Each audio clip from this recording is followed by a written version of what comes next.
Tu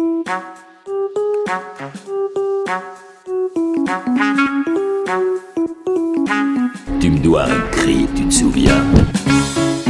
Attention, je vais crier très fort. Cette mission est terminée. Il n'en est pas question, je suis pas critique, moi. Bonjour à toutes et à tous et bienvenue sur Movie Goals, le podcast pour cinévore en tout genre. Bonjour Damien. Salut. Comment ça va? Ça va, un peu fatigué parce que je suis rentré tard de la séance. Les détails. Mais oui, bah attends, je pense qu'on veut... Les gens ont besoin de savoir Voilà, dans c'est quelles ça. conditions on Exact. enregistre ce podcast. Non, mais du coup, on l'a vu hier soir. On l'a vu hier soir, ouais. Donc Ouais. là, on connaît pas vraiment nos avis respectifs. Parce que Oui, c'est vrai. t'es Oui. parti quand même assez vite. Ah, je suis parti, comme Tom Cruise, Comme- en exactement, courant, ouais, exactement. vraiment. Ouais, donc c'est vrai qu'on n'a pas vraiment débriefé. Et puis surtout, on a, le film sort aujourd'hui. Ouais. Donc on n'a pas les 2021, avis ouais. publics, enfin si, il y a les avis canois. Je sais pas si tu suis toi un peu. Ouais, moi quand même, parce que je suis beaucoup sur les réseaux sociaux. J'ai suivi et apparemment, ouais, c'est assez partagé. Voilà. Ok. Les avis. En plus, c'était dans les premiers jours de Cannes, donc on peut pas dire mettre ça sur le dos de la fatigue.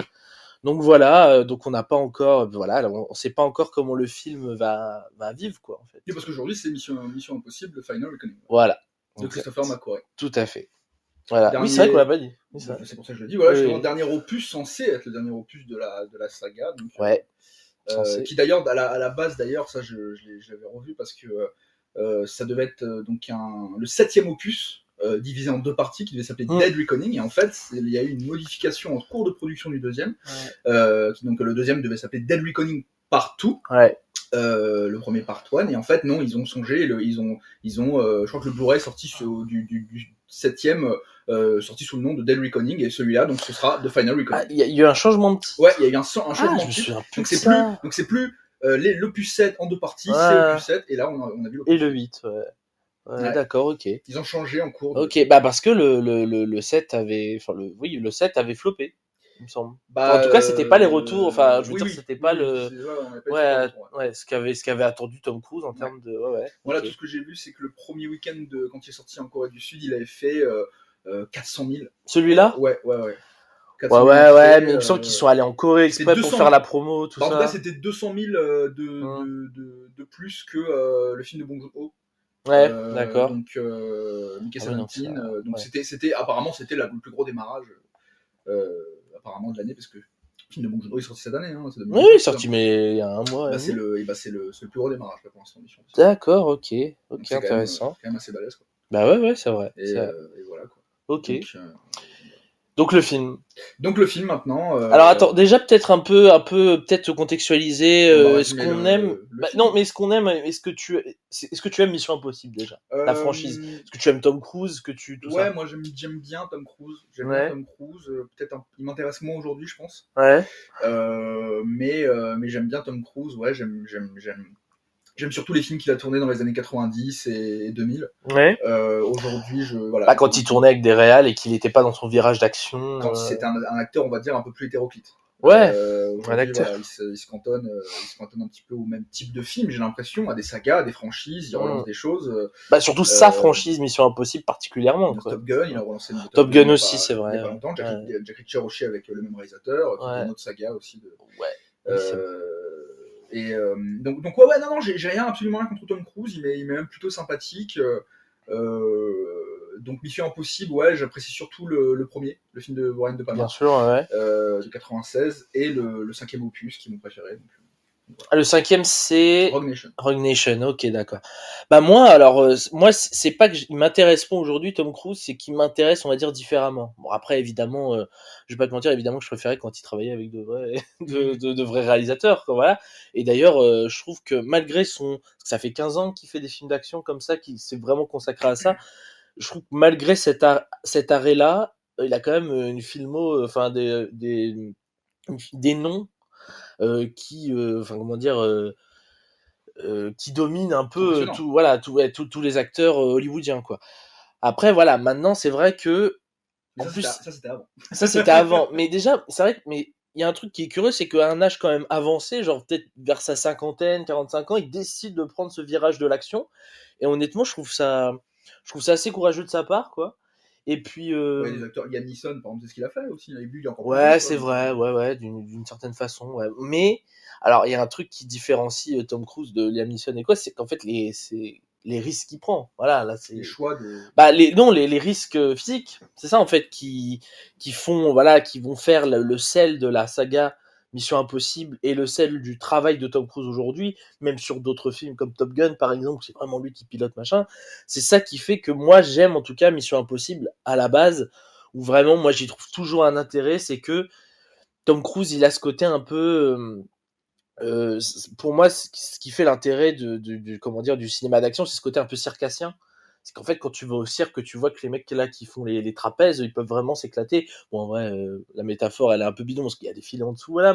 Mais c'est ça, c'est cette prise de risque en fait qui est intéressante dans le cinéma d'action, cette physicalité, cette matérialité, et que Tom Cruise, il arrive encore à, à mettre en avant et à créer, et d'ailleurs peut-être trop mettre en avant, notamment comme argument promotionnel, quoi. Donc Mais non, parce voilà. que je suis d'accord avec toi pour les risques qu'il prend. Mais est-ce que toi, il t'intéresse toujours autant aujourd'hui, en fait? C'est ça, moi, parce qu'on peut, oui, on peut toujours apprécier, voir, voilà, ses performances, on peut vraiment dire Mhm. ses performances, ses prestations physiques dans ces franchises-là. Mais est-ce que, au fond, ça t'intéresse toujours autant? Bah, ça Ça peut m'intéresse. t'amuser comme un divertissement, mais est-ce Bah, que comme j'ai dit, moi, ça m'intéresse différemment. Ça m'intéresse comme ce qu'il arrive à créer en tant que star d'action, en tant que star de cinéma, parce que c'est quand même peut-être le seul mec qui arrive. En fait, la définition de star de cinéma, c'est une personnalité qui arrive à vendre un film avec son nom. Aujourd'hui, ça n'existe plus. C'est plus comme ça qu'on vend les films. Maintenant, c'est des franchises, c'est des marques, c'est voilà, des choses comme ça. C'est même plus des réals d'ailleurs. On vend plus avec des noms de réals. Là, et là, lui, c'est encore le seul dont le nom Tom Cruise, il y en a plus des comme ça en réalité, qui arrive à encore faire venir les foules.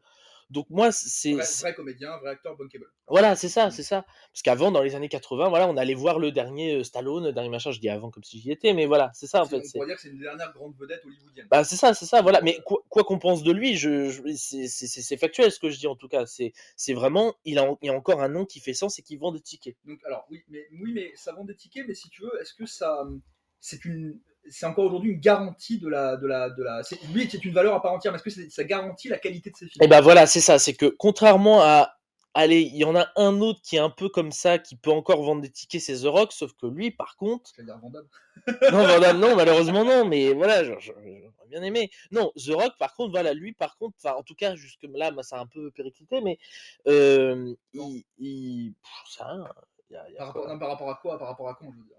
Ah oui, non, non mais il y a un moment où il vendait, enfin, en tout cas, son nom voulait dire quelque chose, Ah, alors, tu parles au box-office, tu veux ouais, dire? voilà, au box-office, bien sûr, je trouve quand même que on aurait pu le rapprocher quoi, d'une star de cinéma, sauf que lui, par contre, la qualité, elle est pas au rendez-vous, en tout cas pour moi, quoi. Alors que Tom Cruise, comme j'ai dit, il arrive encore à te garantir. En fait, quand tu vas voir un film de Tom Cruise, tu signes quand même pour un gars au moins. En fait, ça garantit pas la qualité du film, mais au moins un gars qui va mouiller la chemise et qui va te donner une vraie matérialité, quelque chose en lequel tu vas croire.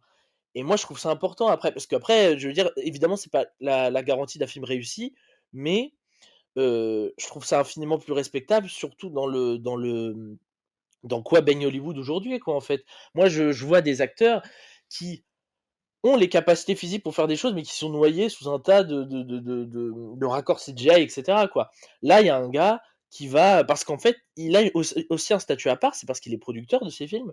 Donc il peut se permettre parce que c'est ça le problème dans la notion de cascade, c'est qu'en fait, 400 millions, celui-là, on rappelle. oui, oui, complètement. C'est qu'en fait, les mecs, c'est que si un acteur se blesse, il perd de l'argent. Enfin, la production perd de l'argent. Lui, s'il se blesse, c'est lui qui perd de l'argent. Donc, il se met dans une position où il peut se permettre ça. Et c'est ça, en fait, c'est que malgré tout, peu importe la qualité du film, et d'ailleurs, le film dont on va traiter aujourd'hui, c'est que, bon, voilà, moi, je vais un peu déflorer, c'est quand même une déception, mais il y a quand même une notion j'ai quand même vu Tom Cruise faire des choses. J'ai quand même vu Tom Cruise se donner physiquement, et ça, en tant que spectateur, mais même spectateur, même je ramène ça à l'enfance, tu vois, qui va voir du grand spectacle. voir quelqu'un qui s'accroche à un avion, qui ceci, qui cela, qui court vraiment, même juste le fait de courir le Tom Cruise run, le fameux trope de Mission Devenu Impossible. un leitmotiv, à lui seul. Mais c'est ça complètement, ils en sont conscients et ça me dérange pas du tout. Mais justement, juste le fait que voir quelqu'un courir sur un long plan, etc., je trouve qu'il y a une émotion, je dirais esthétique tout simplement en fait. C'est ça en fait. D'accord. Et voilà. Et voir voilà, c'est pour ça que Tom Cruise m'intéresse. Il m'intéresse, oui, en tant que star d'action, mais ça m'intéresse pas forcément moins que quand il faisait, je sais pas, Collatéral ou j'en sais rien, tu vois. Ou... Mais tu trouves que même, par exemple, là, ce leitmotiv-là voilà, de Tom Cruise qui court, qui est dans tous ses films, qui est devenu drôle, en fait, c'est vraiment devenu Ouais, ouais. un leitmotiv comique, presque. Est-ce qu'il arrive à se renouveler rien qu'avec ça? Est-ce que c'est pas toujours c'est pas devenu une image d'Épinal qui ressort parce qu'il faut la ressortir? Est-ce que t'es tout aussi émerveillé de voir Tom Cruise courir Parce que moi, en tout cas dans la saga Mission Impossible, je trouve qu'il y avait toujours une façon de l'amener un peu maligne. Voilà, je trouve que ça faisait toujours son petit effet. C'est vrai que dans ce film un peu moins. On va en parler. Mais non, moi je trouve toujours qu'ils arrivaient à l'amener d'une certaine façon. Les enjeux étaient pas les mêmes, etc. Bon, la façon de filmer, évidemment, il y en a pas 36, mais voilà, c'est ça, c'est que je trouve, c'est pas un leitmotiv qui m'a épuisé, en tout cas, jusque très, très récemment. Voilà, ouais, ouais, tout à fait. Donc voilà, mais c'est vrai que là, bon, parce que c'est vrai que là, du coup, je parle un peu de ce qui me plaisait dans la saga Mission Impossible, parce que là, on est face au dernier. Donc il y a une page qui s'est tournée, même si la fin est un peu, on en parlera, mais c'est vrai qu'il y Bah, ça a... va être, je pense, c'est pour ça que c'est intéressant ce que tu dis, c'est que ça va être aussi la question qu'on va essayer de se poser, c'est est-ce que cette fin, voilà, est-ce que c'est, voilà, maintenant, voilà, tu dis une page s'est tournée, mais est-ce que ça t'a provoqué quelque chose, une certaine émotion de se dire que voilà, Mission Impossible c'est fini? Est-ce que au fond, ces derniers temps, Mission Impossible c'était vraiment ce que c'était? Est-ce que c'était vraiment quelque chose? Est-ce que tu le retiendras? Voilà, Non, mais alors, qu'est-ce qu'on en gagne, qu'est-ce qu'on en perd aujourd'hui? c'est vrai. Alors, c'est vrai. On perd beaucoup, c'est la question. On peut peut-être, voilà. Mais avant, on va pitcher le film. On va Voilà. résumer le film, Ouais. mais ok. Donc voilà. Alors, donc ce dernier film, on partait quand même. Donc même s'ils ont renommé le film, le projet pour la. Ça marche quand même comme un diptyque, qu'ils veuillent ou non. C'est un diptyque. Voilà. Vraiment un diptyque. Ouais. Et le nom Reckoning, il est Oui, utilisé pour les deux. Tout à fait. Le fameux jugement dernier, hein, donc, que j'ai compris tout à l'heure. Donc, c'est marrant d'ailleurs parce que quand tu vois sur les sites, les médias comme Allociné, Sens Critique, quand tu vois les résumés qu'ils ont essayé de faire, c'est vraiment Ethan Hunt et son équipe sont désavoués. de la IMF doivent combattre une nouvelle force. Une nouvelle organisation, voilà, un nouveau méchant. C'est le pitch de tous les autres. Pour faire en sorte de sauver le monde. C'est vraiment que ça, quoi. Ouais. Mais parce qu'en fait, quand on essaie, alors on va essayer de pas faire comme The Shroud la dernière fois, hein, pour ceux qui ont écouté Les Linceuls de Cronenberg, le précédent podcast, on s'est vraiment surtout concentré sur l'intrigue, essayer de la décortiquer, essayer de la comprendre nous-mêmes. Là, honnêtement, on pourrait faire pareil. Parce que vraiment, on est face à un type de récit, face à une manière de le traiter, des articulations narratives qui sont quand même, voilà, c'est-à-dire que... Sauf que là, ça va plutôt s'apparenter à un défaut. Contrairement à voilà, c'est ça. Linceul. C'est-à-dire qu'on a essayé de le comprendre chez Cronenberg. Ici, je pense qu'on va essayer de l'éviter. Mais bon, on Ouais. va quand même tenter de le résumer un petit peu. Donc là, donc ça fait suite au 7e opus où en fait, voilà, toute l'équipe d'Ethan Hunt de la Impossible Mission Force, hein, c'est ça, parce que c'est l'organisation, les agents secrets d'origine, hein, qui sont non contre une nouvelle organisation, mais qui est dirigée par une intelligence artificielle, donc qui s'appelle l'entité. Ils vont devoir être face contre Tom Cruise est toujours à l'heure face à tout le monde, c'est très fort, intelligence artificielle. Quel regard. Et commence alors qu'il ne fait que pitcher, commence. Oh là là. C'est un résumé, bref résumé. Pas du tout orienté. Pas du tout orienté. Et donc c'est compliqué. Et donc voilà, ils vont devoir faire face à je peux pas faire plus en vrai, voilà, un mec qui a d'abord servi l'entité, qui s'appelle Gabriel, je crois, dans le film, je me souviens plus le nom de l'acteur. Et voilà. Et voilà. Je vois pas vraiment. Alors si, il y a deux MacGuffin. Alors oui, voilà, là c'est la manière de régler ça, c'est-à-dire que voilà. Mais bon, ça voilà, on va rentrer dans. Ouais, mais comme ça articule oui, bon après on rentrera plus en détail. Voilà, en gros, l'idée c'est que pour résoudre cette espèce d'énigme de l'intelligence artificielle. Ce qui s'est passé, c'est que, en gros, comment la première partie, on va parler comme ça en partie quand même, du 7e opus, donc le précédent, débutait, c'était par voilà, un sous-marin qui effectuait une mission. Je crois que ça se passait en 2012, si je ne dis pas de bêtises, si j'ai bien retenu. Et en fait, une énorme coupure de courant, un choc du système en fait, qui a fait chavirer complètement le truc. Ils se sont retrouvés tous morts. Et je crois que c'est le commandant de bord, le capitaine, si on peut dire ça pour un sous-marin, je sais pas, mes compétences Et on s'en fout, aéronaval sont très limitées, avait possédé une fameuse clé en fait, qui elle-même connectait à, je crois, une clé USB. Sauf que la clé USB dans le film, elle appartient, je crois que c'est le FBI qui la détient, un truc comme ça en fait. Parce qu'en fait, voilà, il y a plusieurs organisations qui vont se mêler dans ce 8e opus pour régler ça. Et en fait, Ethan Hunt, le personnage de Tom Cruise dans le film de Mission Impossible, il va tenter pour résoudre ça, de récupérer la clé et un certain disque dur et de connecter la clé USB et de faire une espèce d'interconnexion entre tous. Ça va mêler le gouvernement, ça va mêler le FBI, la CIA, et en fait, voilà, et ça permettrait de débrancher complètement le système de l'intelligence artificielle qui, en gros, la finalité, c'est de créer une coupure de courant, voilà, dans la totalité des pays et de désarmer évidemment toutes les plus grandes puissances mondiales, la Russie, l'Amérique. Et c'est d'enfermer l'IA elle-même dans une sorte de gros disque dur qui a été créé par le personnage de Luther, qui est de retourner ses armes contre lui. Voilà, Luther c'est qui ça. fait partie de l'équipe. Luther qui fait partie de l'équipe depuis le premier. Voilà. Bon, alors un des premiers trucs qu'on va traiter, je pense, c'est vraiment. Maintenant, on va parler des enseignes. Bah non, même pas. Je pense qu'on peut encore parler du scénario parce que, en fait, moi, ce qui a fait que, en fait, c'est qu'il y a une première heure interminable. Voilà. Déjà, peut-être, t'en attendais juste si on revient rapidement sur. Parce que là, on a parlé de notre rapport avec la franchise. Le 7e, celui d'avant, qu'est-ce que t'en as pensé? Qu'est-ce que t'en attendais celui? Ouais, alors, en fait, moi, rapidement, je le trouvais un peu plus faible que les autres. Moi, j'aime beaucoup. Le 7e? Le 7e. Moi, j'aime beaucoup l'enchaînement 4, 5, 6. Vraiment. Je trouve qu'il y a toujours de très belles choses, voire plusieurs belles choses dans chaque film. Et là, ouais, je le trouvais un peu plus faiblard que les autres, mais je trouvais quand même qu'il y avait des morceaux qui arrivaient encore à me satisfaire, mais c'était faiblard surtout au niveau de l'écriture. Là, je trouvais, voilà. Donc, mais il y avait rien d'alarmant. Je me suis dit, voilà, bon, ils vont.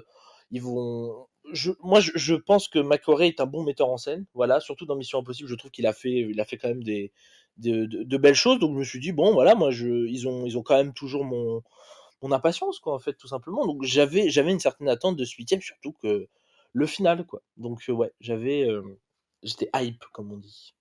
Voilà. Et toi? On rappelle, McQuarrie, c'est avant tout un scénariste. Ouais. C'était le scénariste de Bryan Singer dans les années 90. C'est lui qui scénarise Je le suspecte. Il a aidé aussi sur X-Men, je crois, et il rencontre Tom Cruise sur Valkyrie. Sur Valkyrie. Ouais, c'est ça. Et il les réalise à partir du 5e.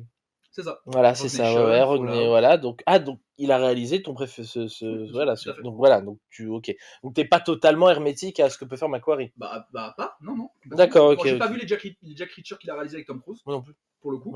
Qui sont d'autres films, voilà. Il y en a. C'est dans les années 2010. Hein. Ouais, c'est ça. Et il a réalisé. Qu'est-ce qu'il a réalisé d'autre d'ailleurs? Il a fait un autre film au commencement, je crois que c'était pas avec Tom Cruise. Ouais. Mais enfin, Tom Cruise l'appelle pour faire Mission Impossible 5. Ce qui est un peu dommageable, petite parenthèse, parce que je pense qu'après on pourra peut-être parler plus globalement de Mission Impossible, mais moi il y avait une qualité que je trouvais à la saga Mission Impossible, c'est que bon, le premier c'est de De Palma, voilà, on n'a pas dit, le premier c'est de De Palma, voilà. Deuxième, c'est de John Woo, donc grand écart, mais tout aussi grand réal. Deux grands réalisateurs. Voilà, deux grands réalisateurs. Bon, après, c'est DJ Abrams, mais ce que je veux dire par là. Et après, c'est Brad Bird, le qui a réalisé Les Indestructibles, Gérard de Fer, etc. C'est son premier film en live action, d'ailleurs. Ouais, tout à fait. Et en fait, ouais, c'est ça. Et en fait, qui est mon préféré après celui de Palma. D'accord. Pour moi personnellement, voilà. Et donc, en fait, là, ce que je veux dire par là, c'est que on avait quand même une saga qui est un peu comparable à Alien, c'est qu'en fait, t'as des plus ou moins grands réalisateurs, mais surtout, t'as une diversité. Et c'est ça que je trouvais intéressant chez Mission Impossible au début, et je trouve ça un poil dommage que ce soit un peu, comment dire, pas aseptisé, mais Enfin, comme je sais pas le mot. Que ce soit un seul réalisateur. Voilà, qui c'est est- ça, ouais, que ce soit devenu un seul qui est réalisateur à la base, même si, affilié. voilà, même si ça ne me dérangeait pas puisqu'il était plutôt bon dans ce qu'il faisait. Mais c'est vrai que je trouve ça un peu dommage que du coup, bah ouais, ce soit devenu qu'il y ait un virage pris avec un seul mec. Mais je pense que c'était nécessaire pour garder un peu Tom Cruise aux manettes aussi.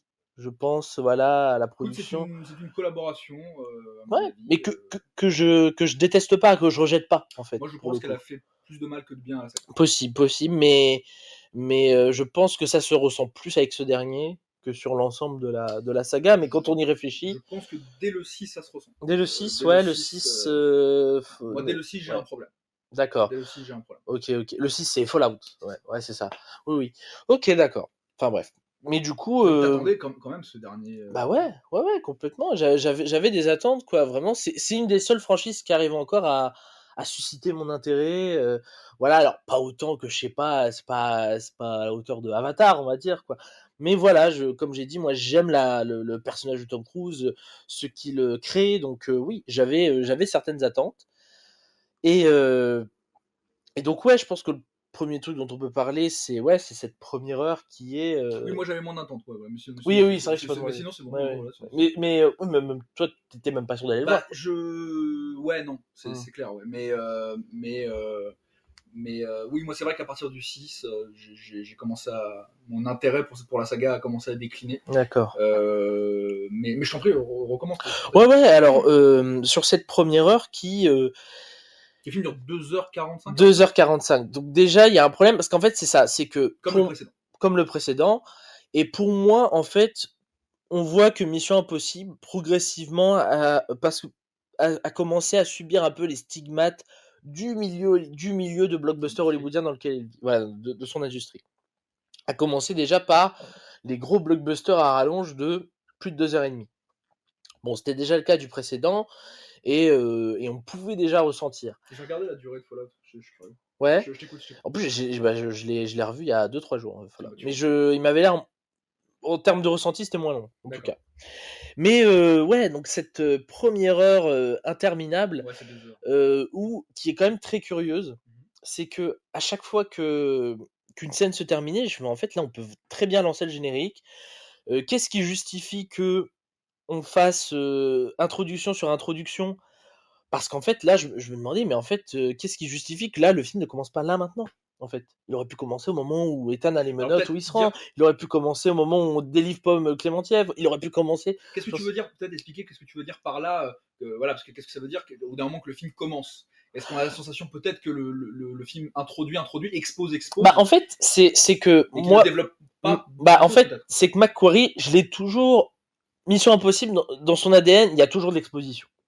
Il y a toujours beaucoup de rapports de force. Déjà juste le fait, comment ils énoncent la mission à chaque fois, dans l'ADN de Mission Impossible, c'est un truc à l'oral, ce message autodétouré, nanana. Il y a toujours de l'exposition, il y a toujours beaucoup d'infos, il y a toujours pas mal de personnages, ça on le sait. Mais McQuarrie, je trouve qu'il arrivait toujours à rendre la chose un peu ludique, un peu intéressante. J'en veux pour preuve, pas plus tard que le 7ème Mission Impossible. Moi, cette séquence dans l'aéroport que j'aime beaucoup, je crois que tu l'aimes moins, toi, on en avait pas un petit peu parlé. Oui, dans le précédent, oui. Ouais. Moi, je l'aime beaucoup parce que ça présente de nouveaux personnages, ça présente les rapports de force, parce qu'il me semble qu'il y a à peu près 4 entités, 4 groupes, voilà, qui essaient de récupérer cette clé USB. Je trouve qu'il y avait une façon de présenter tout ce petit monde de façon très ludique, avec vraiment une spatialisation de l'aéroport, où on voit les rapports de force, la clé USB qui passe de main en main, Non, mais ceux elle est qui pas se mal, font cette poursuivre. séquence. Ouais, bien sûr, C'est ouais. une séquence de développement, mais c'est aussi une séquence d'action. C'est aussi une séquence d'action sans notion de chorégraphie et sans notion de. J'en sais C'est une rien, pure voilà. séquence scénographique. Voilà, c'est ça. Travail sur l'espace Exactement. et les Et je décors. trouve que. Il n'y a aucune séquence pour moi dans le 8 du niveau de cette séquence-là. Complètement, on est d'accord. Et en fait, voilà, moi, je donne ça comme exemple pour montrer que McQuarrie, il sait présenter, il sait faire de l'exposition de façon ludique. Il y a d'autres moments où il sait le faire, quoi. Et là. Et encore, cette séquence-là, je crois qu'elle arrive au bout d'une heure, hein, dans le précédent. Dans le précédent? Non, C'est au début. c'est au début. Ah ouais. Ah oui, au moins 15 minutes. Dans mes souvenirs. Ah oui, non, c'est vraiment au début. On te présente, comment il s'appelle, le méchant, là, Diego, comment non? Il a un nom à c'est consonance. Gabriel, voilà, Le c'est nom. très raciste ce que je viens de faire. Il avait Toi, un nom t'as à dit quoi? consonance. J'ai dit Diego, il avait un Parce qu'il est consonance. Mexique, parce qu'il était. Ouais, ouais, c'est ça, ouais. Du coup, Ouais, j'ai, mexicain. ouais. Mais on te présentait le personnage de Grace, elle est à Twelve, tout ça, on te Ouais. présentait machin. Donc, il y avait vraiment une notion de présentation de personnages, etc. Et là, je retrouve plus. En fait, c'est pas que je retrouve plus cette capacité à le faire. Je pense que je peux toujours la retrouver, mais en fait, il y a plusieurs scènes qui s'enchaînent comme ça, qui font office de présentation de personnages, et surtout de personnages qu'on a déjà présentés. Et surtout, un autre truc qui rend cette première heure hyper lourde, et je pense que c'est un truc là qui va suivre tout cet épisode, c'est qu'en fait, ils essaient de rattacher l'intrigue là de ce film au précédent Mission Impossible, à certains. Au pluriel, voilà. C'est ça. Voilà. Par exemple, à l'intrigue du 3, avec la fameuse patte de lapin qui était un MacGuffin, on savait pas trop ce que c'était, en fait c'était censé être une arme chimique, et en fait on te dit, oui c'est une arme chimique, mais pas que, pas vraiment, tu vois, genre ça a servi de création à l'IA, à l'entité, etc. Je, je suis d'accord, j'ai pas signé pour ça, surtout que le 3 je le déteste, tu vois. Ah, c'est vrai? Ah ouais, bah ouais, non. Faudrait que je le revoie, j'ai plus beaucoup Ah de ouais, temps. non, il est très mauvais, c'est un mauvais épisode d'Alias. Je dis Alias parce que c'est J.J. Abrams, quoi, donc Mais voilà. je pense que c'est pour ça que il l'a fait juste après. Enfin, c'était. Ouais, Dans possible, la continuité. possible, il était encore dans son... Ouais, je sais pas, mais bref. Et donc, ouais, il y a Ça un truc... tranchait. Le choix de J.J. Abrams à l'époque, ça tranchait avec le choix de Palma et John Woo, qui de grands réalisateurs, de Oui, grands noms. oui, J.J. oui. Abrams, à l'époque, c'était pas. Voilà, c'était Ouais, pas ce qui aurait pu être une qualité de trancher, puisque c'est ce que faisait, voilà, mais bon, bref, ça a un pas... choix. Mais J.J. Abrams, c'est mauvais. Donc voilà, Bah, disons que ça n'arrange rien. Pour moi, c'est. On rigole, je on rigole, non, on rigole. non, dans l'absolu, non, je vais pas dire qu'il est mauvais, c'est juste que pour moi, je le vois plus comme un réalisateur de télé, si tu veux. Oui, non, mais genre, en vrai, j'en fais un peu trop. Bon, Ces après, films j'aime de pas cinéma beaucoup... m'intéressent peu. J'aime pas beaucoup J.J. Abrams, mais j'en fais un peu trop, là, pour... Voilà, mais... donc ouais, Je connais des gens qui sont très fans de J.J. Abrams. Ah ouais? Ouais. Bah, on les salue. non, mais en vrai, je jette pas tout chez J. Abrams, je dis vraiment ça pour être un enfoiré. Non, mais J.J. Abrams, c'est quand même plus un réalisateur de télé. Ouais, Pour puis, moi, en tout cas. ouais, c'est vrai, oui, c'est vrai. Puis un scénariste aussi. Oui, aussi. Ouais. Enfin bref. Et donc, on essaie de rattacher l'intrigue du film à l'ensemble de la saga Mission Impossible pour un peu te faire croire que tout était prévu depuis le Et début. pour nous faire sentir que c'est vraiment la fin. Ouais, voilà, et que c'est la fin, et un côté best-of que Ça je impose. peux comprendre, mais qu'en fait, que je trouve pas très organique. Ça fait qu'il y a beaucoup de choses qui tombent comme un cheveu sur la soupe. Et puis surtout, moi je trouve que Mission Impossible, quoi qu'on en dise, c'est quand même une saga qui allait quand même de l'avant et qui n'était pas gangrénée par ce problème hollywoodien de refaire du neuf avec du vieux et ce truc nostalgique qu'on nous vend, sur lequel marche Star Wars par exemple avec J.J. Abrams, sur lequel marche J.J. Abrams d'ailleurs. Mission Impossible n'avait pas ce problème-là. Là, il tombe en plein dedans. C'est tout l'inverse. Là, c'est... Ouais, non, mais voilà, là, il tombe en plein dedans. Jusqu'à te ramener... allez, par exemple, le personnage du premier, là, alors dans cette fameuse scène où Ethan Hunt est accroché au filin, là, et qu'il s'arrête juste... Enfin, voilà, la scène la plus iconique, quoi. Voilà, la scène du couteau, enfin, voilà, la scène où il faut rien dire, avec Jean Reno qui le tient, etc. Génial. Voilà, oui, génial, bien sûr, mais ils le savent, c'est pour ça qu'ils te ramènent le personnage du mec, enfin voilà quoi, qui est dans la salle quoi. Qui récupère le couteau, qui regarde en haut. Voilà, exactement. Et donc ils te le ramènent comme si c'était un personnage important de la mythologie. C'est le mec de la sécurité. Quoi. Ouais, c'est ça en fait, c'est ça. Je fais ouais, d'accord. Alors, Ils se servent de ça pour lier. En fait, je peux trouver sympa si il est trop là. J'aurais pu trouver ça sympa, tu vois, genre de le ramener un peu, tu vois, parce que ils essaient de faire un discours un peu intéressant sur le fait que non, vous n'avez pas gâché ma vie finalement en braquant mon système de sécurité, parce que forcément le mec a été muté dans le Grand Nord. Faut peut-être contextualiser parce qu'en fait dans le premier film, voilà, Tom Cruise et Jean Reno récupèrent une puce, je crois. Non, la disquette, parce qu'il n'y avait pas de puce. En 96, il y a la disquette des noms des traîtres, je crois, de la CIA. En tous les cas, des données. Voilà, c'est ça. Et il a mis en. Et voilà, et donc le fameux, ce personnage-là, dont le nom m'échappe. Oui, complètement. A été muté. Ouais. Voilà. Oui, complètement. Et depuis chez les Inuits, il s'est trouvé une petite Voilà, femme. c'est ça, il s'est trouvé une petite femme, un très beau Airbnb. Et ce personnage-là revient dans ce film-là. Et il revient, voilà. Et en fait, moi, une vraie trame. Voilà, c'est ça. Ouais, une vraie trame, oui. Un arc. Voilà, c'est ça. Mais je peux trouver un peu touchante parce que voilà, il lui dit non, vous avez pas gâché ma vie. J'ai trouvé voilà un sens de faire ça d'un personnage complètement tertiaire même. Je trouve ça un peu touchant. Malheureusement, en fait, il est un peu trop là et puis il lui redonne le couteau, machin, en mode il le regarde. Tu sais, ça m'a fait penser un peu. On parlait de Star Wars à quand Maz, elle donne le petit alien, il donne le sabre de Luke à Rey et que ça sert à rien, tu vois, genre des trucs comme ça avec tu sais un peu Ça sert pas à rien, on te donne c'est- des jouets, tu vois. Enfin, non mais Oui, je on- suis d'accord. Oui. tu sais en fait c'est des marqueurs nostalgiques, tu vois, il y a un truc c'est pas très je m'en fous un peu quoi, je veux dire ouais et puis il y a un autre personnage en plus l'acteur je l'aime bien, j'ai oublié son nom tu sais qu'on rattache, c'est le fils de Kittredge. voilà. Non, pas Guitridge, Pas Kittredge. Ça, c'est le hier, celui qui. non, le méchant de Mission Impossible 1. Tu parles de John Boyd? Ouais, c'est ça, voilà. Bah, c'est son fils, il me Oui, semble. c'est Voilà. Kittredge. C'est ça. Ah oui, il s'appelle comme. C'est Ok, Kittredge. d'accord, ok, je me C'est suis. ça. Le personnage dans le film. C'est D'accord, voilà, c'est bah celui ouais. qui a qui travaille à la. Alors c'est la CIA ou c'est la FBI? Non, je crois que c'est la CIA. Ouais, c'est C'est ça, ouais, ouais, je renseignement, sais plus. Mais bref, voilà, on te le présente comme son fils. Alors, moi aussi, ça, qui devient ennemi d'Ethan Hunt. qui devient ennemi, mais dans qui ce l'est film-là. depuis le précédent. Et en fait, peux trouver ça intéressant parce que ça justifie l'animosité qu'il a contre lui et pourquoi il est prêt à tout pour lui Parce courir que après. Kittredge, dans cette intrigue-là, veut conserver Mm. l'intelligence artificielle alors que Ethan Hunt veut la détruire. Ouais, tout à fait. Et Et donc il y a cette nouvelle filiation qu'on avait dans le premier film, puisque c'était de ce personnage-là de Jim Feld, je crois, un truc comme ça. Jim oh, je sais Feld, plus. Ouais, ouais, Jim ouais. Feld, et là ouais, c'est son fils. truc, voilà. Jim Ouais, Feld ouais. qui était le personnage de la série de l'époque. Du Oui, feuilleton, c'est ça, C'était oui, lui oui. le personnage, c'était pas Ethan Hunt. C'était Ouais, lui le ouais, personnage tout à fait. Ouais. qui dirigeait Oui, là oui, IMF. c'est vrai, oui. Tu me le remets en tête, mais c'est ça.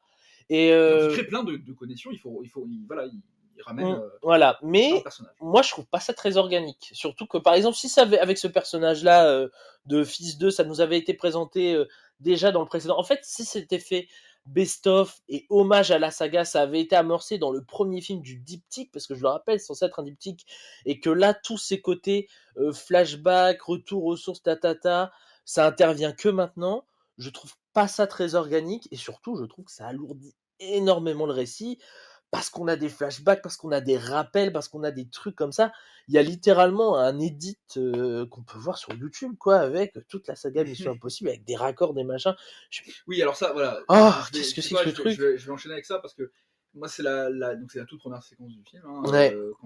Quand tu lui présentes la mission de façon classique, cette mission, pré-générique. si vous l'acceptez, voilà. Donc voilà, où Ethan Hunt, le personnage de Tom Cruise, se retrouve face au magnétophone. Voilà, Ouais. la séquence, on pourrait dire l'accroche, qui revient à chaque fois de film en film, où voilà, le préenregistrement lui donne sa mission avec la fameuse phrase si toutefois vous l'acceptez, voilà, cet enregistrement Ouais. sera détruit, s'autodétruira dans 5 secondes.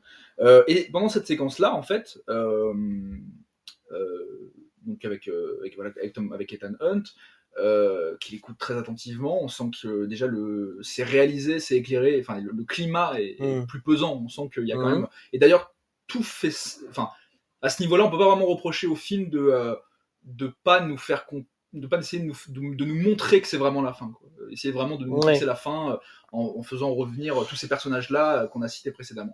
Mais cette séquence-là, c'est vrai que le film démarre sur ça. Et moi, ça m'a directement posé un problème, ou en tout cas, ça m'a mis en ma montre, autant pour moi. Disons que ça m'a posé un problème dans le sens où ça m'a mis ça a provoqué un rapport de distance avec le film, et j'ai pris du retard sur le film parce que j'essayais de comprendre cette séquence alors que le film avançait et l'intrigue se poursuivait. Parce qu'en fait, pendant ce moment-là, où Ethan Hunt écoute la mission qu'on va lui confier dans le magnétophone, où le préenregistrement avec la voix dit vous ne pouvez pas savoir tout ce que vous avez accompli, je crois même qu'il dit que ça va être voilà, si c'est peut-être la dernière mission que vous allez effectuer, et en fait il y a quelque chose, tu parlais de nostalgie, ça fait passer ça aussi dans ce discours du magnétophone. En fait c'est un discours en fait que le magnétophone entreprend de faire au personnage, et en fait à ce moment-là le film montre des extraits des précédents films, des précédents opus de la saga. C'est pour ça que je parlais de montage et d'édit TikTok, on peut voir YouTube, voilà. C'est ça, c'est-à-dire qu'il faut dire que c'est pas que des extraits. ce ne sont pas que des extraits, c'est un montage d'extraits Ouais. de la série de films. En fait. On dirait les montages un peu des Oscars ou des Césars, Oui, tu sais, les trucs avec, mais, comme on ouais, peut mais justement, voir, en fait, voilà. moi, ça m'a. Bon, déjà, visuellement, tu t'y attends pas quand même, et c'est pas forcément positif dans ma bouche, mais c'est que, donc voilà, on te montre toutes les images là pour faire revivre le personnage. En gros, l'intention, elle va être de constituer un espèce de voilà d'état des lieux de tout ce qui s'est passé dans toute la saga, de tout ce que le personnage a effectué, mais de manière c'est comme un pré-générique en fait. Il y a un truc un petit peu, tu vois. Oui, mais il y a une phrase qui accompagne ça, c'est tout ce que vous avez fait pendant ces 30 ans culmine vers ça, quoi. C'est voilà, ça, exactement, pour nous montrer que c'est vraiment la fin. Ouais. Donc elle a une fonction un peu terminale, cette séquence. Déjà, c'est le début du film, mais c'est déjà terminal, quoi. Donc ça instaure ça inaugure un peu le climat du film. Ouais, bien sûr. Pour moi, parce que d'ailleurs une note d'intention, quoi. Une note d'intention, mais quand même très pesante. Est-ce que déjà instaurer Tom Cruise et McQuarrie dans le 6e opus? Pour moi, déjà, ça commence là, quoi. Mais on en aura après. Et en fait, moi, je me dis, mais quand je vois cette séquence-là, je me dis, mais moi, ça m'a posé problème parce que je me suis dit, mais ces extraits de films-là, donc on part d'une séquence de films qui va nous montrer des extraits montés d'autres films précédents pour, on va dire, relier à une même intrigue. Mais en fait, conceptuellement, j'ai eu beaucoup de mal à y croire. Parce que ça supposerait que soit les extraits qu'on nous montre proviennent du cerveau d'Ethan Hunt ou de la voix du magnétophone, ce qui donnerait une espèce de fonction méta à la séquence. Alors moi, je pense qu'ils ont fait ça pour préfigurer des plans, des moments dans le film où en fait ils vont refaire pareil, mais c'est beaucoup moins monté, c'est vraiment des flashs en fait, où en fait on va nous ramener à une séquence du premier pour nous présenter ce personnage-là, du coup qui s'est fait muter. Le rapport avec Ethan Hunt. Ce qui m'a fait, c'est des raccords comme ça, des flashs qui m'ont beaucoup fait penser à Matrix 4. Je sais pas si tu te souviens si tu l'as encore en tête, où vraiment il avait des flashs qui revenaient comme ça des précédents films, etc. Justement, mais je trouvais ça pas mal comme notion. Dans ce film, dans le 8e. Je trouvais ça moins dérangeant que Pour moi, c'est un gros problème parce que là, en fait, si ça servait à ça, en termes de flashback, donc ça servait en termes de flashback, c'est pas un problème, puisque c'est un flashback. Soit en termes de flashback, donc de retour vers le passé, soit de flash forward, donc de retour, de retour vers le futur, on va dire, mais de futur enclenché un petit peu avant que ça arrive, quoi. Mais en fait, ça, c'est un dispositif qui est totalement habituel chez Mission Impossible. C'est-à-dire que quand ils vont commencer à parler d'une mission, par exemple, je me rappelle dans le 5e, avec Simon Pegg et Rebecca Ferguson, ils vont dire, voilà, il va se passer ça, et en fait, le moment où, par exemple, Ethan Hunt et le personnage de Simon Pegg, Benji, Ethan et Benji vont commencer à dire voilà, il va se passer ça. Benji va dire voilà, je vais enfiler un masque, et je vais devoir passer sous l'égide des caméras. Je vais devoir. Et on voit le plan se dérouler. Et il y a un plan qui illustre ce que dit Ou même, c'est enclin aux missions. Ou même, je sais plus dans lequel, mais tu sais quand Ethan se met à comprendre quelque chose. Là, il y a aussi cette notion de flashback aussi qu'on voit peut-être mais qu'on voit sous différents angles, alors que c'est le même plan. Mais ça, c'est pas un problème. Voilà, oui, c'est pas un problème en soi. Mais voilà, mais ce montage n'est pas intégré au récit. C'est pas organique dans le récit. Et donc ça veut dire quoi ? Ça veut dire que c'est une séquence erronée. Conceptuellement, complètement. Donc moi déjà quand je regardais ça, je me disais mais en fait là qu'est-ce qu'on est censé comprendre ? Qui parle ? Ça vient d'où en fait ? C'est d'autant plus ça pourquoi j'emploie les mots de montage TikTok. C'est parce qu'en fait pour moi ça n'a de valeur que ça. Tu vois ce que je veux dire ? C'est un montage best-of qui nous a été balancé, quoi. Je veux dire, ça a pas valeur narrative. Mais c'est un vrai problème. En fait, ça a de valeur narrative, mais esthétiquement, voilà, conceptuellement, ça n'a ça n'a rien à foutre là. Exactement. Ça n'a aucun. Moi, je comprends pas quand je vois un truc comme ça. Je me dis, mais ça vient d'où ? Qui parle là ? Ça vient du cerveau de qui ? Mais complètement. Si c'est du magnétophone, il y a un problème. Parce que ça voudrait dire que le magnétophone a vu la saga et il essaye de restituer ça dans l'œil du spectateur juste pour provoquer une espèce d'adhésion à ce dernier volet. Soit ça vient d'Ethan Hunt, mais ça voudrait dire que Ethan Hunt a conscience de tout ce que son personnage a fait et qui fait de très beaux raccords mouvements dans sa tête parce que non mais j'en rigole mais non mais complètement et j'en rigole mais le truc est tellement surstylisé aussi que tu vois en fait voilà c'est un montage vraiment comme on peut voir. Mes yeux ils étaient écarquillés. Je me dis mais ça commence comme ça mais qu'est-ce que ça veut dire ? Je suis complètement d'accord mais il me semble que j'ai soufflé. Il me semble à ce moment-là d'ailleurs, je sais pas si tu m'as entendu. Et ouais, ça m'a moi aussi ça a fait que j'ai eu du mal à rentrer. Et c'est un défaut qui, bon, peut-être pas aussi de façon aussi pesante, Non, mais mais commencer comme une première séquence voilà. qui ne marche pas Ouais, c'est ça, intellectuellement et voilà. conceptuellement, c'est déjà un Mais c'est problème un pour moi. truc qui va un peu se poursuivre tout au long du film. Bah, en tout cas, Voilà, c'est l'accroche du film, voilà. et je pense qu'elle annonce Oui, des oui. choses qu'elle Mais n'a pas annoncées. voilà, au mais final. ce problème de flashback qui revient un peu de façon éparse, c'est quelque chose qu'on a un peu tout le long du film, en fait. C'est ça. Oui, mais Et qui, pas sous forme mais d'une oui, séquence avec un oui. montage d'extraits continu. Oui, oui, Ça veut dire, ça n'a complètement. pas, Oui, il parce y que a là, vrai, voilà, il y a vraiment une vraie cette différence. notion, c'est vraiment une notion de flash, et donc c'est un peu plus intégré, un peu plus compréhensible, et c'est pour ça, Non, c'est mais dommage que je ne me à ce souvienne pas. moment-là, Voilà. s'ils avaient voulu faire ça, parce que là, ils les montent comme si on regardait le film. Non, Ouais, tu les complètement. montes comme un souvenir. Tu Complètement, les mets en noir complètement. et blanc, Non, bien tu sûr, ouais, changes ouais. le ton complètement. Ouais, c'est Et là, vrai, c'est vrai. à la limite, tu peux donner une attention différente. Là, je me suis dit, non, mais là, j'ai l'impression de voir voilà, un montage d'extrait du film, mais, Ouais. mais qui me parle là? Ça veut dire quoi? Ouais. Non, J'étais mais bloqué oui, là-dessus, et du coup, complètement. l'intrigue avançait après. Je me dis, mais qu'est-ce que je viens de voir là? C'est très bizarre. Donc, bon, voilà, c'était juste pour parler de la première séquence. Non, mais oui, mais c'est tout à fait. Et donc, voilà. Donc, l'intrigue se poursuit. Alors, attends, faut aller délivrer le personnage de Pomme Clémentière. Faut aller, machin. Il y a encore, on introduit encore des personnages, on introduit encore des rapports de force, etc. Et, et en fait, moi, à un moment, et puis surtout, ça fait pendant 1 heure qu'il nous parle d'un plan. Vous le faites quand? Vous le faites quand, le plan là? C'est quand que tu plonges? Moi, en fait, je suis venu un peu pour voir de la baston, enfin pour voir de l'animation, quoi. Il Et plonge. non, mais oui, non, mais c'est quand que tu vas là? Parce qu'on parle d'hypothermie, de trucs. Je Et fais, il mais plonge pas, il saute. et À la rigueur, tu vois. oui, Il oui, saute. oui, oui, il saute. Ah là là. Non, mais voilà. Et donc, ouais, donc ça donne une première heure très lourde où ils essaient de raccorder, et ça fait qu'on n'y croit pas tellement, que ça fait qu'on introduit voilà, des personnages, des choses, et ça dure voilà pendant 1 heure. Et moi, c'est ça le problème avec ce film, J'ai calculé, c'est c'est que 1h15. ouais, c'est ça, ouais, j'avais 1h15, regardé un peu, voilà. vraiment.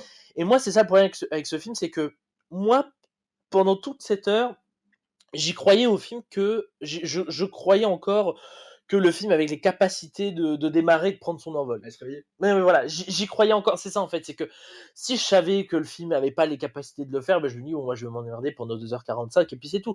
Là, j'étais en attente parce que je savais que le film avait les moyens de me divertir. Moi, Voilà. j'avais déjà envie de me casser. Non, mais évidemment que j'étais saoulé, mais en fait, j'étais quand même dans l'attente, tu vois. Puis bon, voilà, avec Je te comprends. voilà, c'est ça. Et en vrai, j'ai bien fait d'attendre, parce que ce qui suit cette heure, la scène du sous-marin, la fameuse, voilà, qui est beaucoup revenu, hein, dans la presse, etc., hein, vraiment. Moi, voilà, c'est les morceaux que j'attends dans Mission Bah, c'est la Impossible. meilleure séquence du film. Mais voilà, c'est ça. C'est que là, déjà, moi, il y a un truc que j'adore, c'est quand là, Peut-être juste expliquer dans l'intrigue ouais, pourquoi ouais, Tom ouais, Cruise fait ça, parce que ouais, Ethan Hunt, carrément. voilà, donc va devoir récupérer, va devoir revenir à cet accident du sous-marin, va devoir plonger et devoir une espèce de fouille en fait de tout ce sous-marin-là, Ouais, ouais. militaire, hein, c'est vraiment Oui, un c'est ça, sous-marin. c'est un sous-marin russe. Sous-marin russe, voilà, avec l'accident qu'il y a eu en 2012, et en fait il va devoir fouiller Après, tout un le sous-marin sous-marin, pour c'est retrouver voilà, après, un sous-marin, c'est forcément militaire, ouais, non? Et c'est forcément russe, c'est ça? Non, pas forcément. Pas Ouais, forcément. voilà. Mais ouais, bon, bref. Et oui, donc Oui. voilà, il va fouiller, voilà, tout ce. Et donc là, il y a un vrai truc. Moi, voilà, ce que j'allais dire, il y a un truc que j'adore, c'est quand les réals, enfin, quand le cinéma va se poser des questions de gameplay de jeux vidéo. Parce que pour moi, c'est ce que j'ai l'impression de voir. D'accord. C'est une sorte de flux comme ça, avec un peu, tu sais, il y a un système un peu d'énigmes, de puzzle, quoi, avec les vannes à ouvrir, etc., une exploration, voilà, des pièces à fouiller. Je trouve qu'il y a une notion de jeu vidéo que parfois on peut retrouver dans Mission Impossible. Je trouve pas que c'est une. Je trouve pas, je trouve ça quand même digéré comme notion de gameplay, tu vois, c'est pas un truc où on t'enlève la manette des mains. Je trouve qu'il y a quand même, voilà, des notions de cinéma, pas comme on peut voir parfois. Voilà, non, là je trouve qu'il y a une vraie question, il y a une vraie inspiration de jeux vidéo. On peut parler d'Uncharted par exemple, les gens font beaucoup de liens entre Mission Ah, Impossible et d'accord. Uncharted. Ouais, je vois que j'ai vu récemment là, enfin Juste voilà. pour celui-là ou en général? Non, en général, vraiment, comme une sorte d'héritier, mais je pense pas Donc qu'il y ait vraiment. Uncharted, jeu d'aventure. Voilà, c'est ça, c'est ça. Je pense qu'ils ont un ADN commun, et je pense du coup, il y a des choses il y a des ponts qui se font. Et donc là, voilà, j'ai vraiment retrouvé, ouais, un truc assez plaisant qui est assez magistral dans la spatialisation. Tu vois, je trouve que c'est un truc dans lequel Macquarie est très fort. C'est quoi, c'est de spatialiser, c'est de gérer l'espace, quoi. Je trouve qu'il y a À tous les niveaux? à tous les niveaux, bah, je sais pas, mais dans certaines scènes, et d'être assez brillant avec cette notion-là, quoi. Pas toujours, évidemment. Mais là, je trouve que dans cette séquence, c'est même, ouais, c'est une des meilleures de la saga Mission Impossible, je trouve même. Et ouais, il y a un truc assez plaisant, mais le problème, c'est qu'en fait, je suis plus trop investi émotionnellement parce que l'1 heure et quart là qui précède, elle m'a perdu et j'ai pas pu vivre cette séquence comme je l'aurais voulu. Et tu sais quoi, je pense que je prendrais plus de plaisir à la remater sur YouTube quand elle sortira, tu vois, C'est que vrai? bah ouais, presque en fait, Ah oui, mais tellement. si tu me dis que t'étais pas, si t'étais entre guillemets indifférent Hmm. à, Non, mais ce que je veux dire, à c'est que l'émotion de la oui, séquence oui, dans le non, film, tu vas pas l'être plus sur YouTube. non, mais oui, mais c'est parce que parfois moi je me remate des scènes, j'aime bien me remater des scènes pour un peu profiter de comment dire, de l'expérience en soi, quoi. Non, mais Oui, le évidemment plaisir de la que séquence en voilà, soi. c'est ça le plaisir. Voilà, mais c'est ça, mais c'est que le problème là, c'est que voilà, là, les enjeux m'avaient perdu parce que voilà, en fait, c'est bon, évidemment, cette scène marche quand même parce que évidemment, voilà, on est toujours investi avec le personnage d'Ethan Hunt, quoi. On a eu quand même 7 films pour le faire. C'est pas 1 heure et quart qui vont Bah me. moi, franchement, je suis pas investi. Ah ouais? Je T'as- suis d'accord avec toi sur cette séquence. C'est-à-dire que moi, Ouais. je pense que c'est vraiment la meilleure séquence du film, celle qui se Mm, tient le mieux. mm, Elle est superbement produite, elle est mm. Puis superbement c'est un défi. réalisée. Puis c'est un défi en soi. C'est ce qu'on. Excuse-moi, je te coupe, Je t'en mais c'est prie. un défi en soi. Et c'est ce qu'on retrouve dans un Mission Impossible. C'est tournage sous l'eau, machin, faut respirer, défi physique, Bah oui, mais etc. Voilà, moi c'est ce que là je retrouve le set de Mission oui, Impossible mais moi, là. c'est pas ce que j'aime dans la séquence. C'est pas le côté performance. C'est justement ce qui me pose problème, en fait. Moi, c'est-à-dire que cette séquence-là, je la regardais, je me suis dit, ouais, je reconnais le travail. Mm. C'est très, euh, c'est très bien fait. Ouais, Mais c'est pas pour autant que j'y crois. C'est-à-dire que moi, je suis complètement désintéressé, en fait. C'est-à-dire que en gros, mais je suis d'accord. ce que va chercher Ethan Hunt, et ça c'est valable à partir du film d'ailleurs, je suis complètement désintéressé de ce qui se passe. C'est-à-dire qu'émotionnellement, je suis détaché des films. D'accord, mais donc toi c'est même à cause des films antérieurs que Non, tu non, on va l'es. parler de ce film-là. Ouais, Mais je veux ouais, dire que ça, je peux l'attester aussi pour le Fallout, et d'accord. le Dead Reckoning. Ok, d'accord. Mais si on parle de ce film-là, oui, cette séquence-là, je trouve à un moment donné, d'ailleurs, à un moment donné que j'aime bien, c'est qu'il se retrouve dans une salle avec des missiles, Ouais. des trucs énormes, et en fait, il Mhm. y a une espèce de truc Mais il y a un plan un peu sympa en drôle plus, presque. je trouve, Oui, non, non, ah non, mais cette séquence-là, d'exposition. Ouais, ouais, ouais. c'est-à-dire que, Qui fait très jeu vidéo euh, aussi. comment on pourrait dire ça cette séquence-là, euh, d'un point de vue de la fabrication, j'y crois. Ouais. Je la trouve C'est très les, très c'est bien les produite enjeux, quoi. et très bien fabriquée. Ouais. Mais par contre, je suis mais pas du tout impliqué. Je Oui, suis bien sûr. complètement détaché de l'action. Du tout. Mais Et ça, c'est valable pour tout le film. mais je suis, voilà, mais je suis d'accord avec toi, c'est ce que je dis, c'est que moi, Mais c'est un vrai problème. mais c'est un vrai problème, c'est que, voilà, c'est qu'en fait, on aurait aimé être dans cette séquence puisqu'elle est réussie, tu vois. Mais c'est qu'en voilà, l'heure et quart nous a trop perdu, nous a trop endormi. Et moi, j'ai pas réussi à lui pardonner. Parce que même après cette séquence, il y a quand même des choses sympas qui arrivent. Mais moi, j'arrive plus à lui pardonner. Et puis surtout, je suis plus dans les enjeux, je suis plus avec les personnages, je suis plus avec tout ça, Alors, quoi. genre quoi Parce que peut-être, il y a vraiment très peu de choses que j'ai ne serait-ce qu'apprécié dans le film. J'avoue, hein, j'ai très peu d'intérêt en fait Mm. personnel pour ce film-là. Donc peut-être dis-moi ce que t'as aimé d'autre sur le film comme ça. Alors en On en fait, bah discute. après cette séquence-là, il y a le climax. Ouais. Le climax, en fait, c'est que je trouve des choses. Non, mais je trouve pas que c'est un climax, je veux dire, non plus autant réussi que cette séquence, autant réussi que les autres Missions Impossibles. C'est ça, c'est que, en fait, moi j'aime bien cette cascade finale où voilà, où Tom Cruise, je trouve qu'il y a un super truc avec, il passe d'avion en avion, il en pilote un, machin. Je trouve qu'il y a un super truc. Ça aussi, je trouve ça assez réussi, mais le problème, c'est que ça va de pair avec déjà quelque chose qu'on avait déjà vu dans Fallout, c'est que ils doivent désamorcer un truc quasi en même temps. Donc il y a son équipe qui fait le taf et Ethan Hunt qui fait le taf de l'autre côté. Sauf que là, attention, dans Fallout, il y avait deux trucs à désamorcer. Là, il y en a trois. Attention, tu vois. Je fais ouais, mais d'accord, mais c'est pas en multipliant les Mhm. machins que voilà. Donc pour moi, c'était un problème, ça faisait un peu redite et en plus j'avais vu Fallout il y a vraiment pas longtemps, tu vois? Et en plus, ouais, je suis pas investi avec, alors oui, évidemment, je suis toujours investi avec l'équipe d'Ethan Hunt en soi, tu vois? Mais avec ses ennemis, les entités qu'ils ont en face et cetera, moi, il y avait un manque d'enjeu qui faisait que la scène fonctionnait pas totalement. Parce qu'elle marchait en cohésion avec les autres personnages, en fait. Et donc moi j'aime bien le morceau de Tom Cruise qui réalise encore ses cascades. Voilà, j'y reviens, voilà, forcément. Mais en fait c'est ça, c'est que Mais quelle En fait, valeur ça a par en fait, rapport voilà, à- mais c'est que ça va nous permettre de venir un peu à qu'est-ce qu'une scène d'action qui fonctionne. Une scène d'action qui fonctionne, c'est pas une scène d'action qui met en pause le récit et qui va juste être un trip esthétique, machin, ou de chorégraphie bien réalisée, ou de cascade bien réalisée. Je suis d'accord avec toi. Même si on peut apprécier ça en soi, tu vois. Il n'y a pas de problème. Et j'avoue que je me rattache un peu à ça pour ne pas totalement tout recracher, quoi. Mais une scène d'action réussie, voilà, c'est une scène d'action qui te raconte. En fait, une scène d'action réussie, c'est une scène d'action avec des enjeux. Voilà. Si t'es plus investi dans les enjeux, si t'es plus investi avec les personnages, la scène d'action, aussi réussie soit-elle, elle ne fonctionne plus. Et où elle perd en tout cas de quelque chose. Et c'est ça, en fait, là, on est face à ça. Et j'ai jamais été face à ça dans Mission Impossible, en fait. Moi, j'ai toujours été, même malgré des faiblesses de narration, il y a toujours quelque chose qui réussissait à m'accrocher, le personnage d'Ethan Hunt ou autre. Et, euh, et là, voilà, en fait, c'est ça ma déception, c'est que malgré des gros morceaux, des performances techniques, ça amoindrit énormément l'expérience, quoi. Parce que ça suffit pas en fait. Parce que ça suffit pas, voilà. Et en fait, ça nous prouve que ouais, tu peux. En fait, Tom Cruise, il peut s'accrocher comme il veut, littéralement, à n'importe quel avion ou n'importe quel machin.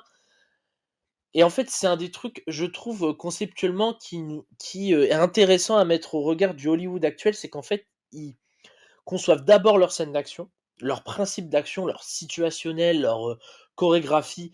euh, Même si Mission Impossible, je sais pas à partir de quel film ils font comme ça, et à partir de quelle scène, quelle séquence d'action ils le font précisément. Mais je sais que par exemple John Wick, il marche beaucoup comme ça. Ils ont d'abord les idées d'action, et après autour de ça, ils articulent un scénario, quoi. Alors, en vrai, pourquoi pas? Je trouve qu'il y a des choses, il y a des cinémas entiers qui peuvent marcher comme ça, hein. Jackie Chan fonctionnait comme ça aussi. Sauf que Tarantino avec la musique. Tarantino Parfois, avec, il pense d'abord à voilà, la musique oui, et ensuite il construit la séquence. exactement, tu vois, je pense pas qu'il y ait une façon de concevoir voilà, mais On peut détourner les règles. voilà, c'est ça. Mais du coup, parfois, forcément, ça se ressent. Ça se ressent qu'ils avaient d'abord la scène, et en fait, et autour de ça, ils ont brodé le scénario.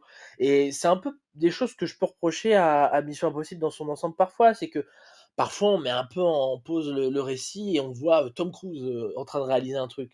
Là, c'est plus Ethan Hunt, c'est Tom Cruise qui réalise quelque chose. Oui, justement, la séquence du sous-marin dont on parlait.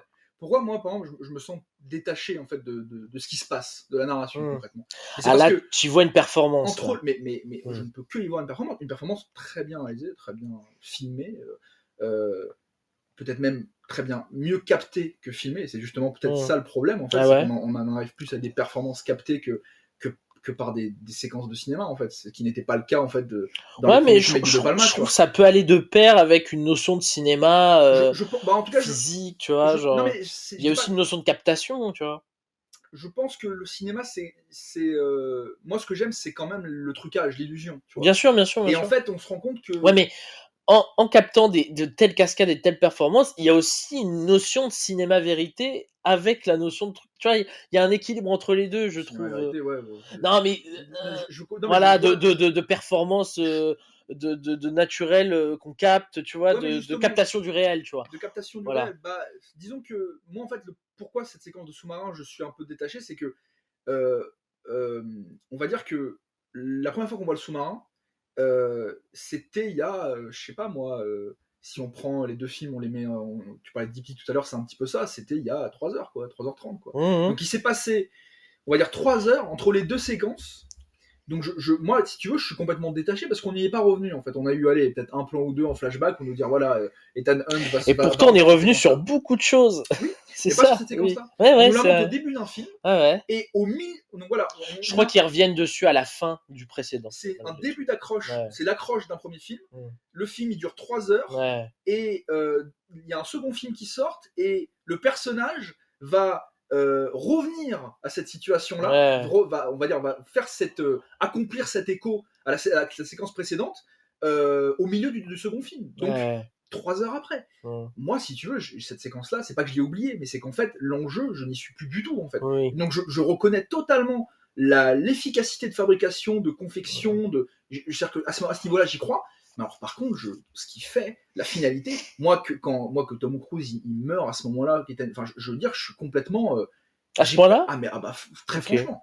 Ok. Sans compter que le film, enfin le précédent, on l'a vu il y a 3 ans Ouais, mais maintenant. je un l'avais truc comme ça. complètement. Voilà, c'est ça. Mais oui, non, mais Pendant tout le film, j'ai attendu qu'il y avait. Je me suis dit, allez, Mais- où fait Rebecca Ferguson Oui, c'est vrai que tu m'as Et dit. à la fin, je te demande. Ah tu me dis, bon, elle est mais morte. vraiment à la fin, enfin vraiment Ouais. milieu de la fin, tu me demandes, elle est pas morte Rebecca Ferguson? Si Warren, si. J'avais complètement. Oui, non, mais c'est vrai que t'avais. J'en ai aucun. Ouais. Non, mais c'est la preuve qu'il m'a pas du tout marqué, alors que c'était quand même il y a 2 ans.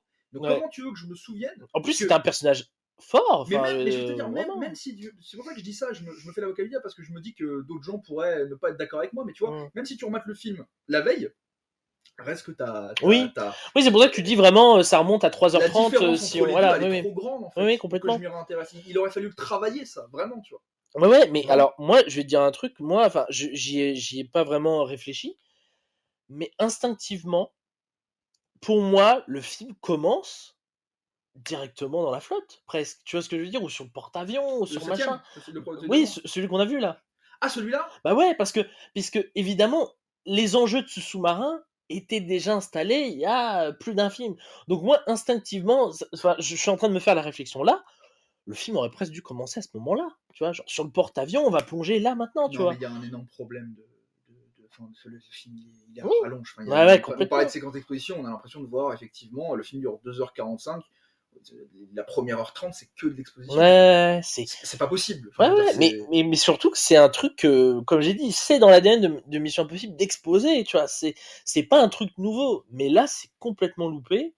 Et ouais, c'est très dommage. Mais ouais, c'est. On en était à la performance. T'as raison de mentionner la séquence de fin, donc le climax, et Ouais. le grand final du coup qui se fait avec 2 avions, voilà, où Tom Cruise passe d'avion en avion pour tuer ce fameux méchant, Gabriel, et récupérer la clé qu'il a autour du cou. T'en penses quoi de cette cascade ce là final, aussi? je la trouve très bien Ouais. faite aussi. Je trouve Ouais, que ouais. avec le sous-marin, c'est les 2 meilleures Ouais. séquences du film. Ils le savent. Là, on va dire que j'étais un petit peu plus dedans. La finalité, j'en avais un peu rien à carrer, pour être honnête, mais c'est une jolie séquence de vol, de combat. Je la trouve très bien faite. Ouais. Mais c'est pas ça le problème en fait. Moi vraiment, je me suis posé la question. Je me suis posé la question pourquoi, quand c'est Brian De Palma qui le fait, pourquoi au début, même je vais te dire, même John Woo, bon, qui est pas un film qui m'intéresse, que j'aime, même lui voulait pas le faire, je crois. Le film, Ouais. c'est pas un film que je vois beaucoup, mais il y a en fait. Parce que c'est un film spécial le 2. Hein. Ouais, très particulier. Ouais. Ouais. Mais parce que si on se base un petit peu sur, parce que quand même, c'est un film qui en tout cas montre qu'il charge beaucoup celui-là, ce dernier opus, si on parle vraiment dessus, Oui. c'est quand même l'idée. Ouais. Enfin, il essaye de tout faire. Hein. Enfin, je veux dire, il essaye d'aller cibler l'air, l'eau, la terre. Enfin, il va dans tous les environnements. Il essaye de tout taper, quoi. Et en fait, il y a quand même un. Enfin, moi, j'aime le cinéma classique. Et notamment américain. Ouais. Ce qu'on appellerait communément le cinéma d'action aujourd'hui, quoi. Mais Ouais. là-bas, c'est cinéma classique. Hein. Ouais. Et en fait, ça vient de là, ce cinéma. Enfin, je veux dire, je pense que Tom Cruise, voilà, il se revendique du cinéma classique. Ah oui, bien sûr, mais d'ailleurs, en interview, il l'énonce, hein, vraiment, voilà, ouais, bien sûr. Je pense que McQuarrie aussi, tu mais vois. c'est assumé même dans la mise en scène, dans le truc, c'est assumé comme tel, hein, dans leurs références. Ouais, bien On sûr. est d'accord. Et même les réalisateurs avec lesquels il a tourné, Kubrick, Scott, Michael Mann, il y a quand même un rapport, voilà, je pense qu'il s'en dédouane pas, et tu me confirmes qu'il n'en pas. Mais je me dis, en fait, j'essaie de comprendre, de me dire pourquoi ça marche plus aujourd'hui. Tu parlais des gros blockbusters à rallonge, là on est sur un, voilà, on peut citer The Batman, Jokers aussi, c'était pas court, hein, du tout. Donc il y a cette idée de rallonger les films aujourd'hui. Mais en fait, je me dis, c'est quand même étrange. Moi, j'ai un rapport aussi, parce que si on, voilà, pour contextualiser un petit peu, pour poser la question, tu vois, de comprendre un petit peu. Le cinéma américain classique, c'est quoi? Parce que c'est pas pareil que le cinéma français, japonais, tout ça, même s'il a irrigué tous les cinémas. Enfin, oui, bien sûr. Influence tout le monde. C'est quoi la base du cinéma d'un film classique? En fait, c'est un cinéma qui va favoriser énormément l'action. Qui va proposer des enjeux très très simples, des personnages clairement identifiés, les gentils, les méchants, un arc narratif très très simple, l'enchaînement classique qui serait aujourd'hui, tu parlais d'exposition, voilà, accroche, introduction, Les exposition, 3 actes. développement, Mmh. dénouement, Mmh. voilà, avec toutes les péripéties qui s'en suivent. Ouais. Et c'est ça le héros américain classique en fait. C'est le héros qu'on pose dans un monde. Il va contempler le monde. Il va trouver un défaut, un truc qui lui plaît pas. Il va chercher à le modifier.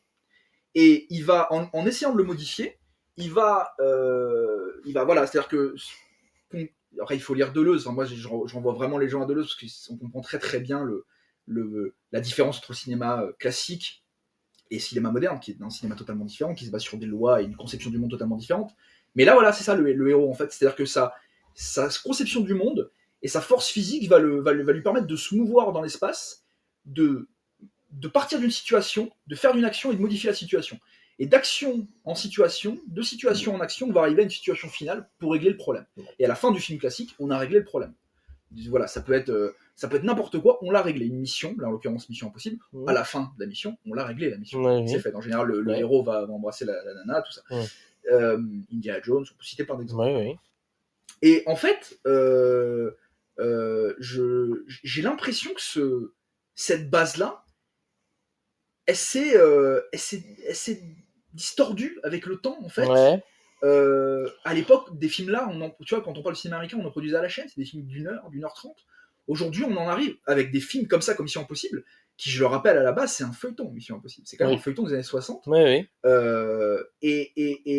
Donc, enfin, un feuilleton, enfin, je veux dire, c'est devenu une saga de films, certes, une franchise, mais on a essayé, et c'est pour ça que moi j'en veux énormément à la série, au modèle de la série, parce que je pense que c'est principalement ça. Tu parlais de TikTok aujourd'hui, c'est la même, pour moi, je mets tout dans le même bac, hein.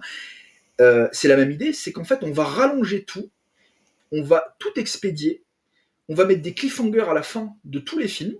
Donc à la fin de tous les films, on va dire voilà, on va relancer le spectateur pour te dire attends, c'est fini, mais c'est pas vraiment fini. Il y a un autre film qui est en préparation, ce qui n'est pas le cas du 5e opus. Rogue Nation se suffit à lui-même. Ouais. C'est à partir du moment où on a commencé à mettre des intrigues, les James Bond c'est exactement pareil. Les derniers Daniel Craig, les James Bond c'était pas ça à la base. C'est marrant parce que j'ai eu cette discussion avec un copain il y a pas longtemps, on se disait mais en fait les James Bond c'était que des réalisateurs de commandes, alors qu'en fait Mission Impossible c'était des auteurs entre guillemets, des cinéastes. Sûr, Et ben vers la fin, c'est plus vraiment ça, quoi. Et en fait, quand on a commencé à démarcher des intrigues, de se dire que voilà, il y a des personnages récurrents qui vont commencer à revenir, on s'est totalement extirpé du matériau de base, en fait, du feuilleton. C'est là où moi j'en veux, mine de rien, à Tom Cruise, c'est que pour poursuivre sa saga, Tom Cruise, à partir du 6e opus de Fallout, après le 5, moi, un film que j'adore, qui est un film d'action justement classique, qui suffit à lui-même, moi j'ai un plaisir. Fallout or Nation, t'as dit Rogue Nation. Ok, t'as dit Fallout. Autant pour moi. Non mais t'inquiète. Fallout, justement, c'est là où démarre le problème pour moi. C'est un film qui suffit à lui-même, qui a un vrai plaisir à chaque fois d'action pur. À la fin, il n'y a pas de cliffhanger. On te dit pas ça va revenir. Et en fait, James Bond, Mission Impossible, toutes ces sagas-là, à chaque fois, on construit des intrigues qu'on étend, mais c'est pas la base du feuilleton. C'est que Tom Cruise, en fait, pour poursuivre sa saga, sa franchise, il a comment on pourrait dire ça, il a installé un fil rouge, en fait. C'est pas le cas du feuilleton d'origine, tu vois. Et c'est là où moi j'ai un problème, en fait. C'est que là, en fait, en créant une intrigue, en essayant de foutre des enjeux un petit peu partout, en articulant les éléments à rallonge, en rajoutant des personnages dont on se souvient même plus, on les rajoute, enfin, le nombre de séquences qu'il y a dans ce film, tu disais ça démarquant, mais moi je me suis dit surtout, mais c'est quand que ça m'intéresse, quoi. Oui. Et en fait, il y a plein de moments, non mais c'est vrai, il y a plein de moments comme ça, je me suis dit, mais je comprends pas comment c'est pensé. Comment, en fait, quand tu payes ton billet, là je vais parler pour un auditeur, pour un spectateur voilà, qui va voir son film ou en famille, mais qu'est-ce qu'on est censé attendre d'un film comme ça? On est censé attendre au minimum qu'il nous distrait. Ouais. Si tant est qu'il ne nous fasse pas voir le monde d'une meilleure manière à la fin, au moins soit distrayant, tu vois, soit divertissant. Oui. Bah moi à la fin je me retrouve avec un film, très franchement j'en ressors plus fatigué que diverti. Et en fait ça c'est mon problème principal, c'est que quand Tom Cruise à la fin il escalade l'avion, il essaie de s'en sortir, je vois tous les faits, mais putain, mais moi étant gosse j'étais plus impressionné par je sais pas moi, faut revoir Jean Marais dans bien sûr. À la fin qui pareil, c'était du fond vert, c'était de la transparence, et d'ailleurs je pense qu'il y en a dans le film beaucoup plus qu'on le croit, dans ce 8e opus là à la fin, à mon avis, hein, vraiment il y en a, c'est peut-être que de la transparence, mais à mon avis il y a un fond vert. Dans la scène, notamment dans la scène de l'avion, il y a des plans de coupe Bah, pour moi, Pas mal, ouais, ouais. c'est clair. Oui, bien sûr. Ouais, Parce mais que- ça n'enlève pas. Alors, je trouve pas que ça enlève la Ah, performance. pour moi, Ah ouais? ça la diminue en tout cas. Ah C'est pour ouais? ça que je te dis, tu regardes, moi je revois les gens à Jean Marais. Jean D'accord. Marais, quand Ouais, il faisait bien sur sûr, Cascade bien à l'époque, sûr. je Oui. regardais ça, j'étais gosse, Ou j'étais d'autres, beaucoup hein, plus mais impressionné. ouais, Quoi. bien sûr. Ouais. Et en fait, c'est cette perdition du cinéma classique où en fait on a étendu les intrigues. Et moi, je m'y retrouve plus. En fait. Donc, un cinéma qui s'est plus allé à l'os. Parce que c'est Un ça, cinéma c'était. d'épisodes, un cinéma Ouais. d'épisodes, Bah alors, détendus, de alors, cliffhanger, sériel, télévisuel. bien sûr, oui, oui, avec de, oui, oui. On parlait Bah, de performance, c'est ça le problème de la performance, c'est que aussi. c'est devenu une performance, une prestation captée, plus qu'une séquence Narrative. truquée, Ouais. illusionnée, D'accord, comme le faisaient ouais. De Palma et Bien John Woo. sûr, où Vraiment, ok. ils utilisaient les artifices du cinéma. Ah, mais d'ailleurs, Là, il y a un gros c'est plus discours le sur cas. le premier de Palma où en fait c'est presque des truqueurs dans le mais premier. tellement. Il y a un truc vraiment. On revient à ça à Brad Bird. On revient à ça à Brad Bird, Oui. je trouve beaucoup. Notamment avec la projection dans le Kremlin, il Oui. y a un truc très machin. Ça, c'est une œuvre d'animation à la Mais base. c'est ça, il y a un truc, il y a vraiment une souplesse dans la réal, et je trouve qu'il revient bien à ce truc-là. Enfin bref. Mais alors, le truc avec l'ADN de Mission Possible, c'est que comme tu l'as dit, c'est un feuilleton à la base. Mais un feuilleton, c'est pas vraiment destiné à avoir une fin en vrai. C'est fait pour Non, mais perdurer dans le temps. Alors, oui, mais pas en tant que tel. Ça n'a pas de. Si tu veux, le feuilleton, il a pas de. C'est comme. Regarde James Bond, c'est pareil, pour moi, c'est du feuilleton. Hein. Je suis en train de les regarder en ce moment. Bien sûr. C'est des feuilletons. Hein. Mm. C'est pas. Voilà. C'est des films feuilletons, des téléfilms, quoi. Et en fait, il n'y a pas d'intrigue. On a commencé à enfiler une intrigue à partir voilà, vers la fin de Brosnan, ouais. de Daniel Craig. Quoi. Bien sûr, Mais bien sûr. c'est des films qui se suffisent à eux seuls. Et en fait, il n'y a pas de fil rouge. C'est comme des cases de BD, en fait. Ouais, bien sûr, bien sûr. C'est comme ça que je le vois. Bien sûr. Et à la base, c'est ça. C'est-à-dire que quand Brian De Palma il adapte Mission Impossible, il est obligé de renverser tout le truc avec donc c'est John Voight. C'est John Voight, je crois. Oui, c'est ça, oui, le père d'Angelina Jolie, là, je sais plus son. Oui, je crois que voilà, c'est oui, c'est ça, et John il est Voight. obligé de relancer la saga en butant, pardon pour ceux qui l'ont pas vu. Bon d'ailleurs on spoil, on l'a pas dit, mais bon. Oui. Faudrait qu'on le mette en description. Ouais. Mais on le fera. Il bute tous les acquis du feuilleton. Mais c'est pour ouais. casser ça. Voilà, c'est comme c'est ça. quand Michael Mann il adapte Miami Vice. Ouais, il est obligé de changer totalement la exactement, formule en fait, tout à pour que ça ressemble à un film de cinéma quoi. Très Tout bel simplement. exemple, ouais, de fou. Ouais. Il est obligé quoi. Ouais, c'est vrai, c'est Pour vrai. reprendre le flambeau. Tom Cruise, il a pas su poursuivre ça. Je trouve qu'il a pas su poursuivre ça. C'est dommage. Ouais. C'est dommage. Mais surtout, en fait, moi, il y a un truc qu'on peut pas. En fait, quand on va un peu comparer une saga de cinéma à un feuilleton, voilà, je parlais de la fin et du temps long, en fait, pour le feuilleton. C'est pas quelque chose qui est destiné à avoir une fin, en fait. C'est tant que ça marche, on refait une saison. C'est tout le problème de la série du feuilleton. Mais c'est ça, oui, c'est ça. C'est plus un art de la narration qu'autre chose, déjà, du narratif, voilà, de l'intrigue, etc. Et là, tu parlais de cliffhanger et tout, d'intrigue, etc. Là, ça a sa place. C'est fait pour ça. C'est fait pour te ramener à la semaine prochaine devant ton téléviseur, etc. Oui, mais quand t'étends une intrigue et que tu la, à mon avis, tu la maîtrises pas en fait, et tu maîtrises pas tes personnages, les va-et-vient, tout ça, c'est un vrai problème en fait. Pour moi, c'est un problème. Dans le feuilleton ou dans le En fait, moi, j'aurais pas de problème si tu veux avec ça, si le film ne. Moi, si le film, on va dire, se prenait un peu moins au sérieux. C'est-à-dire que c'est le gros problème que j'ai aussi avec cette saga, c'est à partir du 6, c'est que dès le 6, je me rappelle dès le générique, quand j'ai entendu d'ailleurs un point que j'ai bien aimé dans celui-là, c'est le réarrangement et la réorchestration du thème. Ouais. Pour le coup, vraiment sympa, que j'ai bien aimé. Mais dans le 6, dès le début, je me rappelle, il y a un truc où en fait, l'arrangement du thème, donc de la lochifrine de l'époque, était réarrangé de manière beaucoup plus sombre. Ouais. Beaucoup plus pesant. Ouais. Les rythmes, les sonorités, les temps morts. Beaucoup moins pop, les syncopes, beaucoup moins. Ouais. Je me suis oulala, je le sens mal. C'est pour ça que j'ai pas aimé aussi celui-là, c'est que il se prenait très au sérieux. Il essayait de nous faire croire que tout d'un coup le personnage, voilà, on arrivait à des enjeux planétaires. En fait. C'est totalement le cas dans celui-là. Ouais. Oui. Et en fait, c'est ce que je disais tout à l'heure par rapport au cinéma classique, c'est que évidemment l'intérêt, en fait, ce qui est intéressant dans ce cinéma-là, c'est que cinéma d'action aussi, c'est que il faut que la différence, l'écart entre ce que le héros veut modifier dans le monde et sa capacité à le modifier soit grand. Ouais. C'est ça les films les plus intéressants. Mais là, il est pas grand, il est planétaire. Tu vois, c'est ça le problème. Ouais, bien sûr. Mais en fait, c'est pas digéré. Encore une fois, si on part du principe que c'est une vision d'arrêté, c'est pas digéré du tout. Quoi. Et c'est ça mon vrai problème. Parce que, évidemment, là, si je te dis ma vision du monde, c'est j'ai un monde, je vois une chaise, j'ai un truc où dans ma tête je me dis ok, j'ai envie de m'asseoir, ça c'est ma psyché et mon physique va me faire lever, c'est l'action, donc pour m'asseoir à cette chaise, bon, la distance entre vouloir m'asseoir à cette chaise et m'asseoir à cette chaise, je vais la faire en 5 minutes. Ou Ouais, alors, ouais, il bien faudrait qu'il y ait- sûr. ou alors il faudrait qu'il y ait une voiture qui s'encastre dans la baraque Ouais, pour pouvoir le faire. Voilà. Évidemment, ça c'est pas intéressant. Ce qui est intéressant, c'est les conflits. ouais, Donc, il faut que ça marche. Il faut que ce soit moteur du personnage. ouais. Putain, mais là, Ok. il y a une différence entre vouloir régler une mission avec son équipe, comme il le fait dans 1, dans 2, dans 3, dans Ouais, 4, ouais. dans Rogue Nation, qui est formidable pour ça, que de poser un enjeu, d'inaugurer un enjeu dans un opus et de le terminer 4 heures après dans celui de suivant, tu vois. Mmh. Et laisser un écart énorme où en fait tu fais que combler par des conversations, un espèce de raisonnement Ouais. qui ne fait que converser les personnages entre eux et tu dis mais en fait non mais là tu n'utilises pas la monstration du cinéma pour me le montrer en fait. Mmh. C'est que des conversations tout le temps. Il Complètement. relance Du et blabla. à chaque fois qu'il y a une pauvre séquence de combat, tu vas me dire ce que t'en penses, que j'ai trouvé illisible. C'est vrai que j'allais. Ouais, c'est vrai que j'y suis pas venu, mais Je te je. laisse en parler. mais alors- les séquences de combat dans le film, Mais il y en a 2-3. Je les ai pas du tout. Ils m'ont pas du tout plu. Moi. Mais Ils m'ont pas du tout je convaincu. suis complètement d'accord. Et en fait, ça aussi, c'est une grosse déception. C'est que, bon, on se souvient par exemple de la baston. Alors, je sais pas ce que t'en penses, même si t'aimes moins Fallout. Je pense que t'es pas insensible à la baston dans les chiottes. Elle est efficace. Ah ouais Elle est Ouais, Elle est ouais. efficace, ouais. D'accord, ok. Moi, je la trouve vraiment bien. Elle est Quoi. bien. Vraiment, Je suis pas investi. Ok, mais elle est d'accord. bien. Moi, je le suis en tout cas à ce moment-là. Et c'est vrai, en tout cas, bon.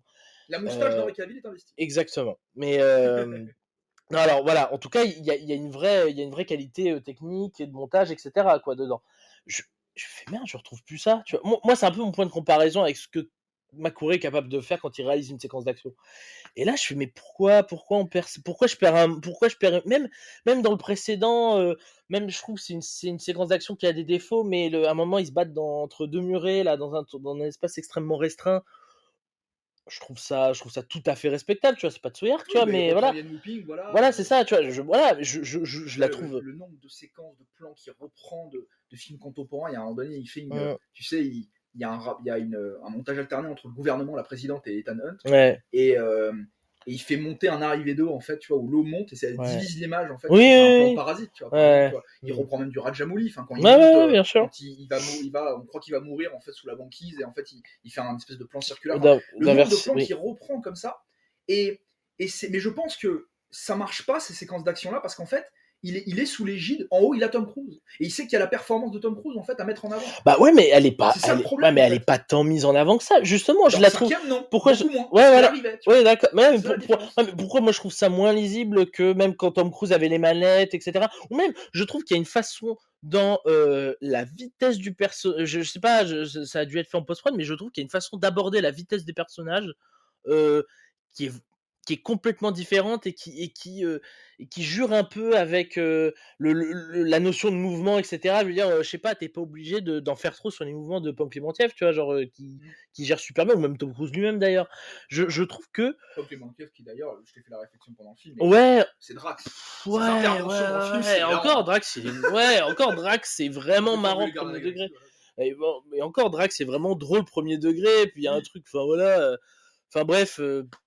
Ouais, non, mais je trouve, ouais, j'ai pas retrouvé les séquences d'action mano à mano qui sont assez rares, je trouve, même si on a une assez grosse, voilà, alternée, Dans le sous-marin, voilà, ouais, dans le sous-marin et dans le chalet, je sais pas quoi. ça, c'est pareil. Ouais, c'est ça. Je fais merde, pourquoi j'arrive plus autant à ressentir, pourquoi c'est pas à la hauteur de la baston dans les toilettes ou Parce que c'est j'en la sais rien. la captation de la performance qui prime, ce qui n'était pas le cas dans le 5. Mais moi, j'arrive pas à mettre le doigt dessus parce que j'ai pas l'impression que c'est la performance Bah qui si, prime. c'est Parce avant que, tout la performance. mais La preuve, c'est pas impliqué. ça aurait pu être le cas. Ouais, mais non, mais en fait, c'est vraiment d'un point de vue de raccord, de montage, de cadrage, donc que je trouve ça beaucoup moins efficace, quoi. C'est pas.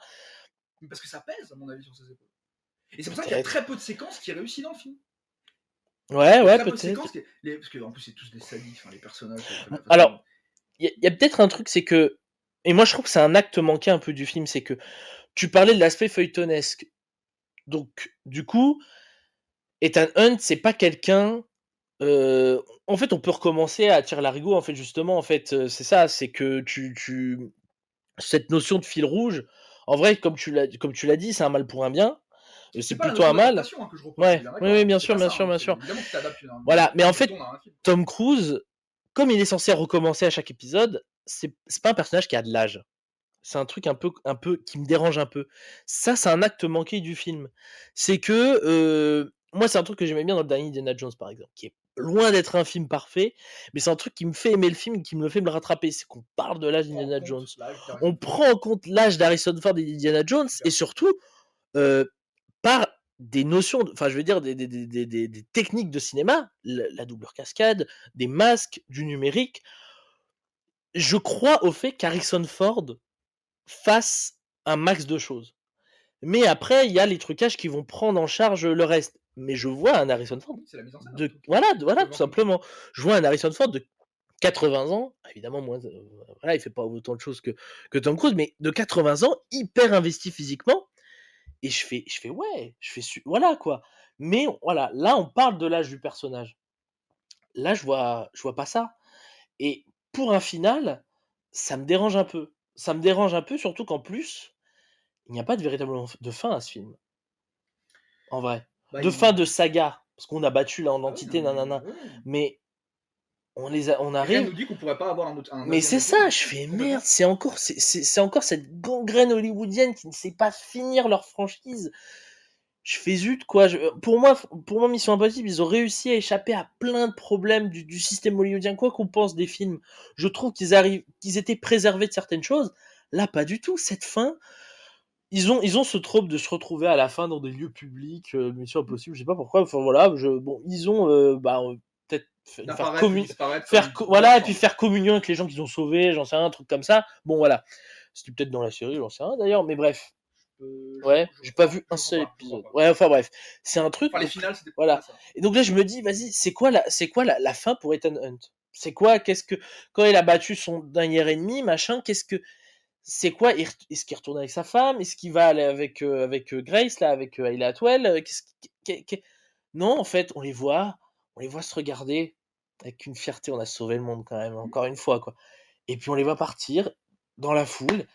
Et en fait, voilà, on n'a pas commenté l'âge d'Ethan Hunt, on n'a pas apporté de conclusion claire à la saga, on n'a pas commenté tant que ça à la saga, on l'a montré avec des flashbacks, nanana, mais on n'a pas commenté sur ce qu'elle représente dans le cinéma, ce qu'elle représente pour Tom Cruise, je veux bien que Tom Cruise, il veut pas vieillir. Je veux bien. J'ai bien compris. Surtout que ça va avec une certaine philosophie scientologue de homme immortel, machin. Enfin, j'y connais pas grand, mais il y a un truc un peu de ça, de l'homme qui est un peu éternel, tu vois.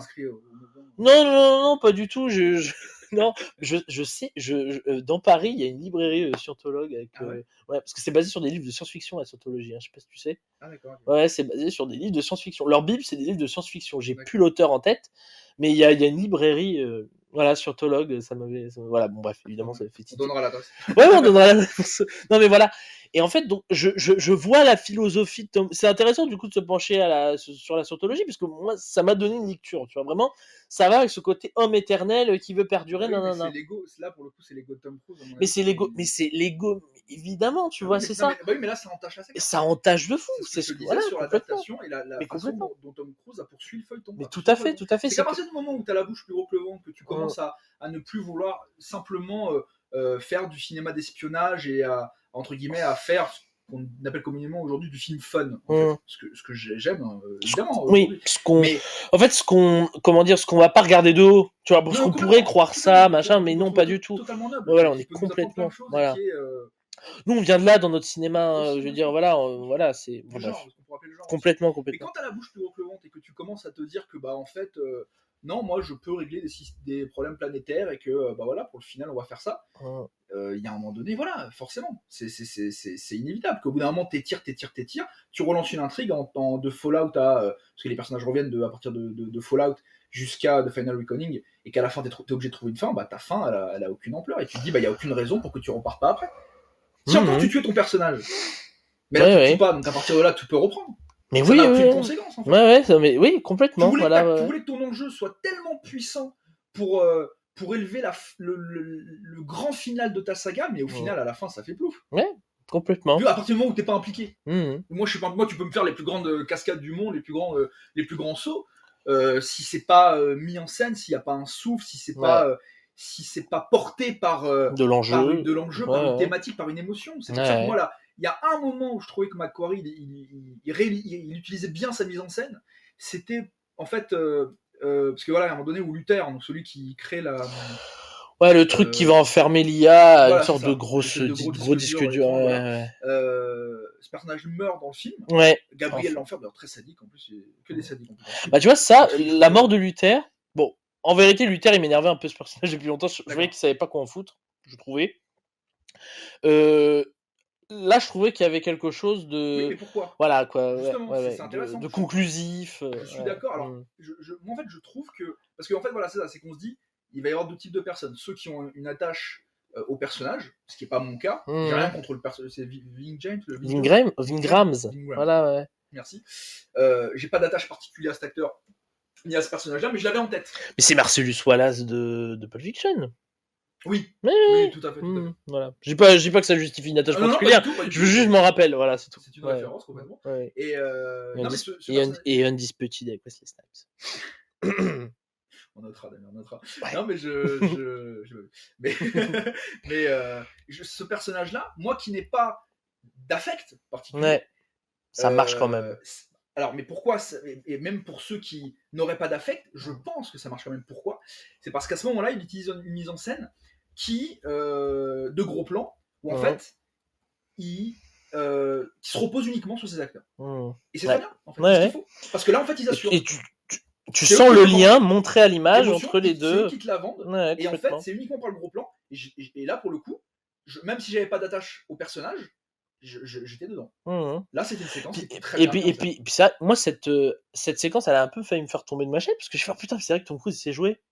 C'est vrai que non, mais tu vois, non, mais c'est problématique. En vrai, j'exagère un peu. Un parce film à que 400 millions, où les money shots, c'est surtout des trucs de cascade et des séquences, tu vois, qui sont censés être des séquences impressionnantes et spectaculaires. Oui. Moi, la séquence qui m'a le plus plu, c'est un dialogue en gros plan. Non, mais oui, bien sûr. Dans des catacombes. Mais c'est vrai que moi, c'est ça qui. C'est intéressant parce que.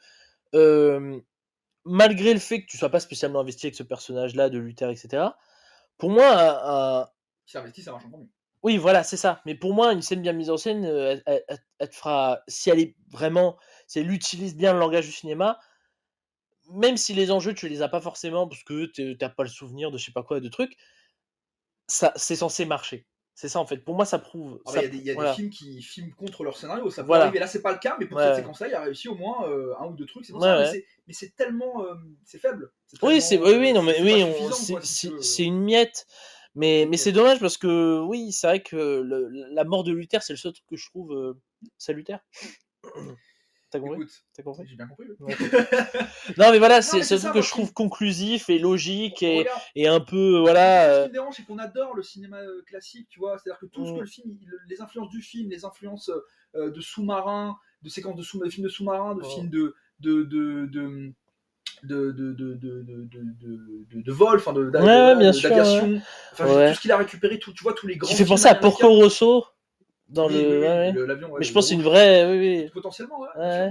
Il y avait déjà une inspiration japonaise avec le précédent, avec la coccinelle jaune, qui fait penser à Lupin the Third. Donc il y a, tu vois, il y a des références, quoi, en fait. Des références, quoi. Ouais, plus de références, des allusions. Mais moi, j'aime ça. C'est-à-dire que quand je vois ça, je pense au film de John Ford, au film de Wellman, au film de Hughes, tout ça. Sauf que je ne retrouve pas du tout la même substance, en fait. Ah non, parce que c'est porté par cette putain de prestation de Tom Cruise qui a l'air de se suffire à elle-même, mais qui, moi, m'embarque absolument pas dans l'action, en fait. Je la regarde de loin, je suis pas investi, je suis pas impliqué, bon, bah, ça, c'est marre, quoi, tu vois, ça marche pas. C'est ça, moi, c'est là où je trouve ça vraiment dommage. Je me dis, qu'est-ce qu'on a perdu, en fait. C'est ça le gros problème. En fait, c'est ça, c'est cet état d'âme de vouloir toujours viser plus haut, de vouloir viser des problèmes planétaires, de vouloir s'intéresser au monde, alors que le film classique n'a pas besoin de s'intéresser à ça et qui nous fait comprendre émotionnellement. Il n'a pas besoin thématiquement d'aller littéralement nous raconter qu'il faut sauver le monde entier, ça repose sur les épaules que d'un seul homme, pour nous faire comprendre que le monde va mal, que le problème c'est l'intelligence artificielle, tout ça. Non, j'ai pas besoin de comprendre ça. C'est pas comme ça que tu me le fais comprendre. Non, là c'est littéral. Moi, ce qu'il me faut, c'est une métaphore, c'est une vision du monde tout à fait différente mais qui peut se tenir à hauteur d'homme, tout à fait. En fait. Là, c'est pas filmé à hauteur d'homme. Hein. Pas du tout. Non, mais Tom Cruise, voilà, c'est ça. Mais c'est ça, c'est ce que. Non, mais complètement. C'est voilà. Mais d'ailleurs, le prochain Naruto, il va parler de ça un peu. C'est Ok. une sorte de. Je l'ai vu ce matin, je vais très mal le retranscrire, mais justement, j'ai. C'est le prochain Inaritu. Ouais, parce que Tom Cruise est dedans. D'accord. Tom Cruise, C'est voilà. confirmé ça? Ouais, c'est confirmé. D'accord, Et il disait qu'il va parler d'un gars qui a le poids du monde sur ses épaules et comment. Tu sais quoi, attends, je vais te retrouver le pitch. J'espère que ce sera plus intéressant parce que c'est la même Mais thématique non, que celui-là. mais non, mais alors justement, alors quand je vais le lire, ça va être parce que justement, j'en parlais ce matin, avec des gens sur les réseaux sociaux. Alors attends, je vais te lire vite fait le pitch. On a un titre? Non, je ne crois pas. Le film suit l'homme le plus puissant du monde qui tente de prouver qu'il est le sauveur de l'humanité avant que son propre désastre ne détruise tout. Tu vois, je trouve que il y a là, Iñárritu, il a l'air de vouloir faire un discours sur Tom Cruise lui-même, tu vois. Et c'est la ça, même, ça rejoint ce qu'on dit, ça m'y a fait penser, tu vois. Genre voilà, c'est pour ça que j'ai répondu en tweetant, j'ai répondu du coup un biopic sur Tom Cruise en fait finalement. Ouais. Voilà, c'est ça. Mais il le fait déjà là, pour moi. Il le fait déjà là, mais c'est lui qui le fait. Bah. Puis en plus, je sais même, est-ce qu'il est conscient de ça, Tom Cruise? Ouais, tu penses, ouais. C'est tout le problème. En fait, moi je pense qu'il se, et là c'est intéressant parce que là on va embrayer sur Tom Cruise. Il s'est autoproclamé, surtout avec beaucoup de gens qui lui bouffaient le cul, donc parfois je pouvais faire un peu partie, parce que je trouve ça marrant, tu vois, de dire « Oh, Tom Cruise, là, il a sauvé les salles de cinéma avec Top Gun Maverick ». Moi, j'aime beaucoup Top Gun Maverick, je sais pas ce que t'en penses, tu vois. C'est là, voilà, moi, j'ai beaucoup aimé. Puis voilà, on sortait de pandémie, je veux dire, ça s'y prêtait. Plus réalisé par un réalisateur qu'un scénariste. Voilà, oui, bien sûr, ouais, complètement. Et oui, donc il s'est autoproclamé sauveur de la salle, donc on le voit, là il poste sur Insta quand il va voir Sinners, là le film avec Michael B. Jordan, là, il montre le ticket, et Michael B. Jordan, il fait un gros câlin, tu vois, regardez, allez en salle, il fait la promo pour les autres films et tout machin, allez en salle, il s'autoproclame. Le popcorn c'est bien, là, il a un truc avec le popcorn, on le voit bouffer du popcorn, tu vois, il y a un truc. Je suis le sauveur de la salle, je suis l'anti. Ouais, non, mais non, bah, tout l'imagerie de la salle de cinéma, tu vois, voilà, c'est ça. Et en fait, il y a un truc, je peux trouver marrant au début, mais que je commence à trouver un peu malaisant, tu vois, c'est ce truc un peu, ouais, tu sais, à un moment, il a reparlé avec Spielberg. Et Spielberg, je sais pas si tu te souviens, il y avait une interaction. T'as sauvé le cul du film. Voilà, c'est ça, tu vois, il y a un truc, je fais, oh là là, mais s'il vous plaît, enfin, je veux dire, il y a un truc assez ouais, que je trouve un peu malaisant quoi en fait. Non mais que Tom Cruise soit un des possibles du cinéma. Pourtant je lui reconnais une place comme j'ai dit au début comme j'ai dit au début du podcast, je reconnais une place importante. Il a sa place, elle est très prépondérante aujourd'hui. Mais oui, mais je trouve qu'il y a une image là enfin voilà, on va lui faire une statue. Mais par contre, faut que le résultat pour moi soit concluant. Complètement. Moi, ce que je dis souvent. En fait, tant que les films étaient bons, ça aurait pu. C'était une image qui valait le coup. Intéressant. Ouais, moi, ce que je pense très souvent des films, et c'est en général, c'est souvent valable des films un peu courts, un peu indépendants, quoi. Mais la preuve que là, ça réussit même pas pour des gros films à 400 millions, je le rappelle. C'est beaucoup, hein, quand même. 400 millions. Bah ouais, mais c'est. Bah oui. Je pense que, en fait, si tu veux, pour moi, l'important quand on fait un film, en tout cas quand on fabrique un film, ce qu'il faut arriver à faire en fait, c'est arriver à faire en sorte que l'écart entre les intentions et les ambitions du film, de la mise en scène évidemment surtout, et la qualité de fabrication de cette ambition soit comblée. Ok, oui. Pour moi, c'est ça le fondement même, en fait, au final. En général, c'est comme ça qu'on va penser, surtout quand on fait un film court, voilà. Parce que c'est comment faire croire, comment faire en sorte que ça marche. Ouais. Sans avoir trop de budget. Mais là, tu vois, son ambition, à Tom Cruise, parce que c'est Tom Cruise. Hein, McQuarrie, c'est un... Enfin, je veux dire, c'est le chiffon, hein, bien sûr. C'est la marionnette, quoi. Faut vraiment garder à l'esprit que c'est quand même avant tout un scénariste, quoi. Et que, à mon avis, pourquoi Rogue Nation est un film, la plus belle réussite de la saga après le film de De Palma, c'est parce qu'il n'avait pas encore comment on pourrait dire, voilà, que Tom Cruise avait, on va dire, avait peut-être un peu moins d'ego et qu'il maniait les manettes un peu différemment et que McQuarrie a su se frayer un chemin et qu'il n'y avait pas encore d'intrigue prééminente et que le film se basait comme un feuilleton en termes de dramaturgie, je parle, pas en termes d'adaptation, mais qu'il renouvelait sans cesse son histoire sans fil rouge déterminant. Ouais. Ce que Tom Cruise n'a pas pu faire. À l'époque, Tom Cruise avait des envies différentes parce qu'il était déjà à la production dès le premier, en vérité. Je crois même que c'est lui qui a fait venir De Palma, d'ailleurs, il me semble. D'accord. Je sais plus. Mais en tout cas, ce dont je suis sûr, c'est que c'est toujours lui qui a choisi les réalisateurs. John Woo, J.J. Abrams, Brad Bird. Même Brad Bird, il y a un truc qu'il fait. Moi, je mets il a dit un truc du genre, moi, je mets le cinéma d'animation, et le cinéma live action. Pour moi, il y a pas de différence, etc. Machin, tu vois, genre c'est Tom du Cruise, cinéma. Tom Voilà, Cruise. ouais, exactement. Ce que je trouve super louable comme logique, quoi. Ce qui est pas forcément vrai, tu vois, parce que c'est des techniques différentes. Mais la grammaire est la même, tu vois. Donc il y avait une notion il n'y a pas eu cette notion de prise de contrôle tout de suite et de, Bah, la grammaire n'est pas la même, ils sont nobles tous les deux, enfin, il faut les respecter tous oui, les oui, deux. complètement. Ah bah oui, bien sûr. Mais tu vois, voilà, dans le cas de Tom Cruise, il avait, avant en tout cas, une envie de laisser les réals faire, en fait. Il était producteur, il choisissait les réals, mais il leur donnait les clés. Et il y a eu un revirement qui doit suivre avec l'ego de Tom Cruise lui-même et qui a fait que voilà. Et je pense que du coup dans le cinquième qui est super aussi, que j'aime beaucoup, c'est peut-être mon troisième préféré. Bah, il y avait encore cette logique de laisser McQuarrie peut-être faire, voilà, même s'il était moins, même s'il avait moins, comment dire, de fame que les réals précédents. Voilà. Et après, il y a eu cette envie justement de voilà de Et créer un fil surtout rouge. respecter cette idée de mission Ouais, ouais, qui est complètement. inaugurée Ouais, par le ouais. feuilleton. Cette idée Tout de à fait, mission, on tout à remplit une fait. mission Ouais, et basta, ouais, c'est tout. À partir de Fallout, ouais, Dead Reckoning et The Final Reckoning, j'ai l'impression de voir une série. ouais, ouais, bien sûr. Ouais. J'ai l'impression de voir une série. Mais parce que, alors voilà, Ce sont des épisodes. tu questionnais un petit peu qu'est-ce qu'on a perdu, machin. C'est surtout c'est surtout il y a eu l'essor de la série télé mais de la série télé en tant que voilà en général, qui a fait que maintenant c'est un mode, On essaie de faire cohabiter avec le médium du film, c'est pas de ça, problème. c'est exactement ça en fait. Il y a la notion de cliffhanger qui parfois est au sein même du film, tu vois, genre en fait voilà, essayer de tenir en haleine, etc.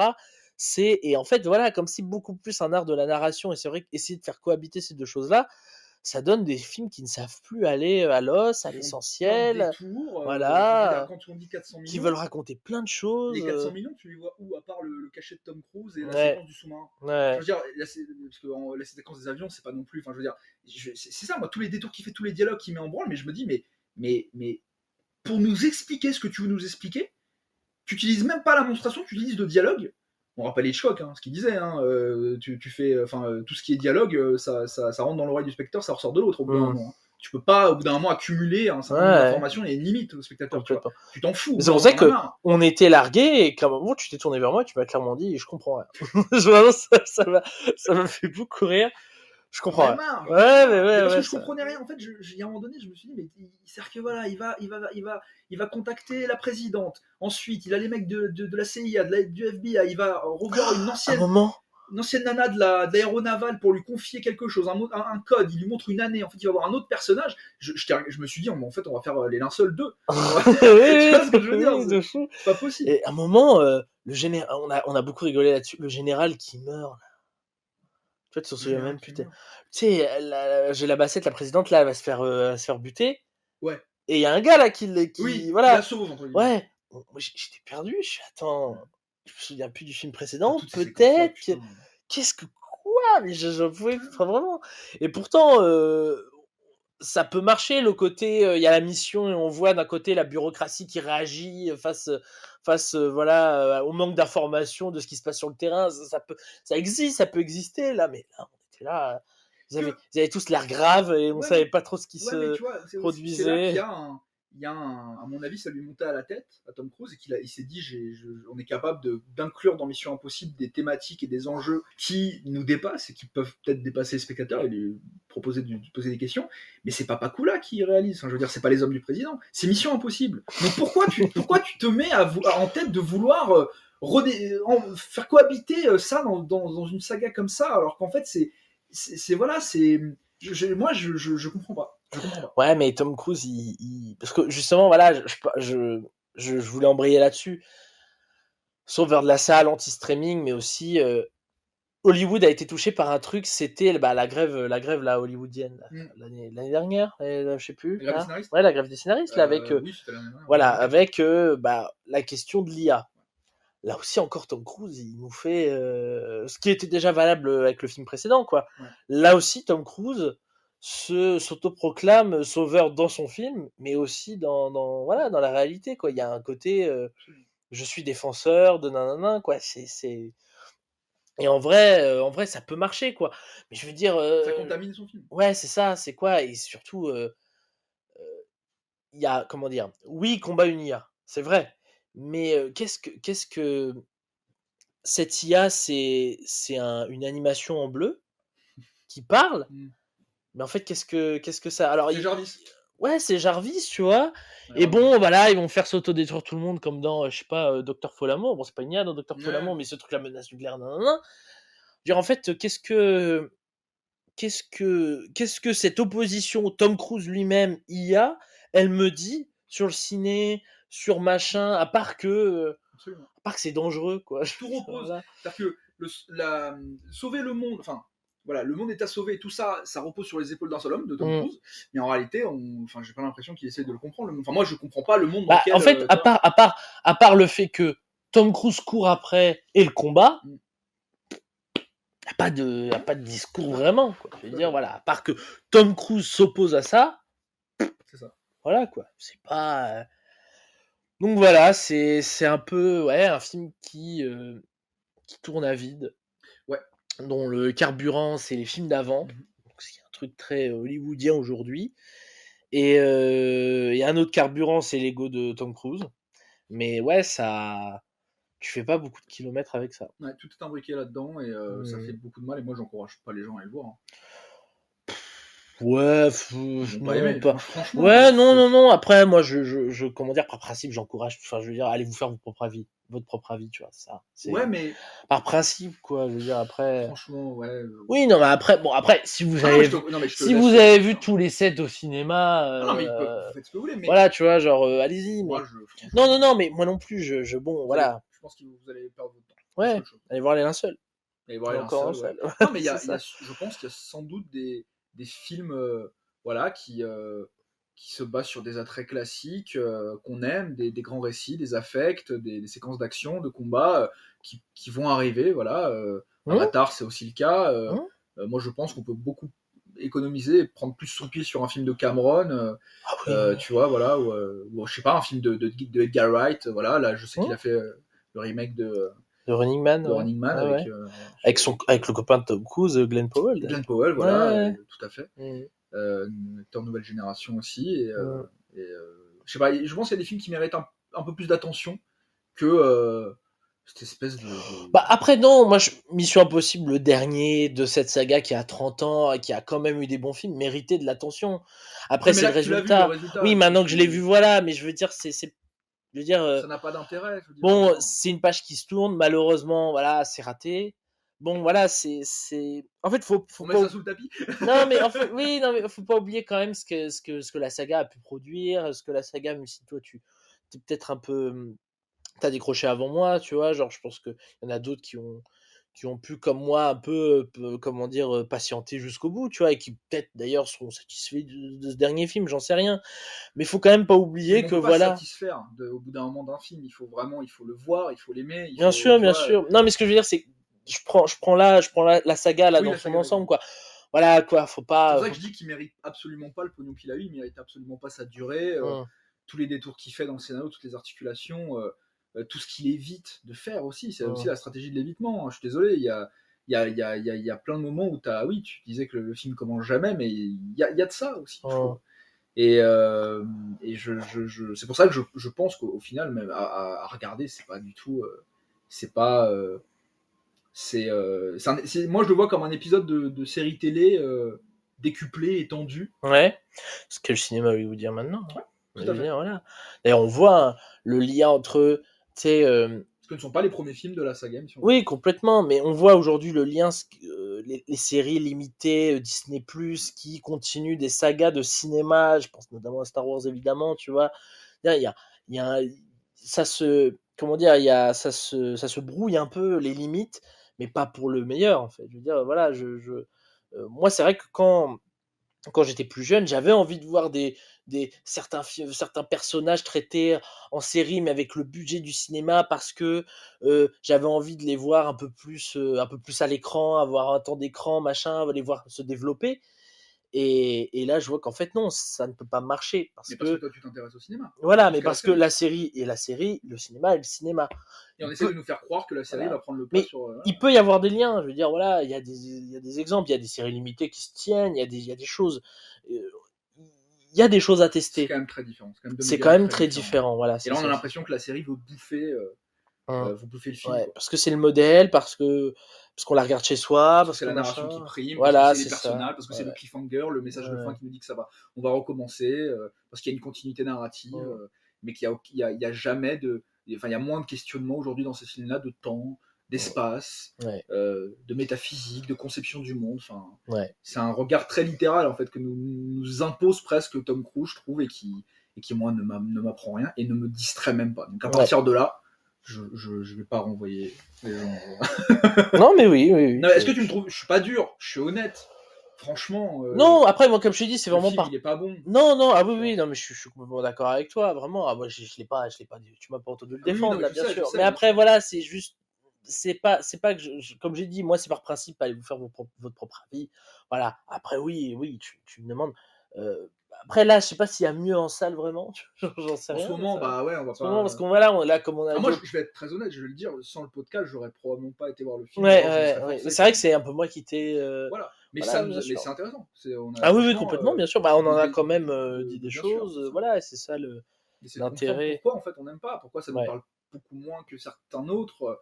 Qu'est-ce qui a changé? Qu'est-ce qu'il y a de moins? Qu'est-ce qu'on a perdu? Voilà. Parce qu'il porte les marqueurs du cinéma hollywoodien actuel, blockbuster, qui a un format très différent, épisodique, de série, où c'est la vitesse qui prime, c'est la redite, et le médium du feuilleton, il l'a écarté, et malheureusement tout repose sur les épaules d'un seul homme apparemment, et c'est Tom Cruise qui va sauver le cinéma.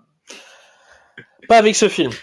Voilà. Mais peut-être du coup, vu qu'on est sur la fin, on peut peut-être renvoyer vers d'autres films de Tom Cruise qu'on aime. Je pense.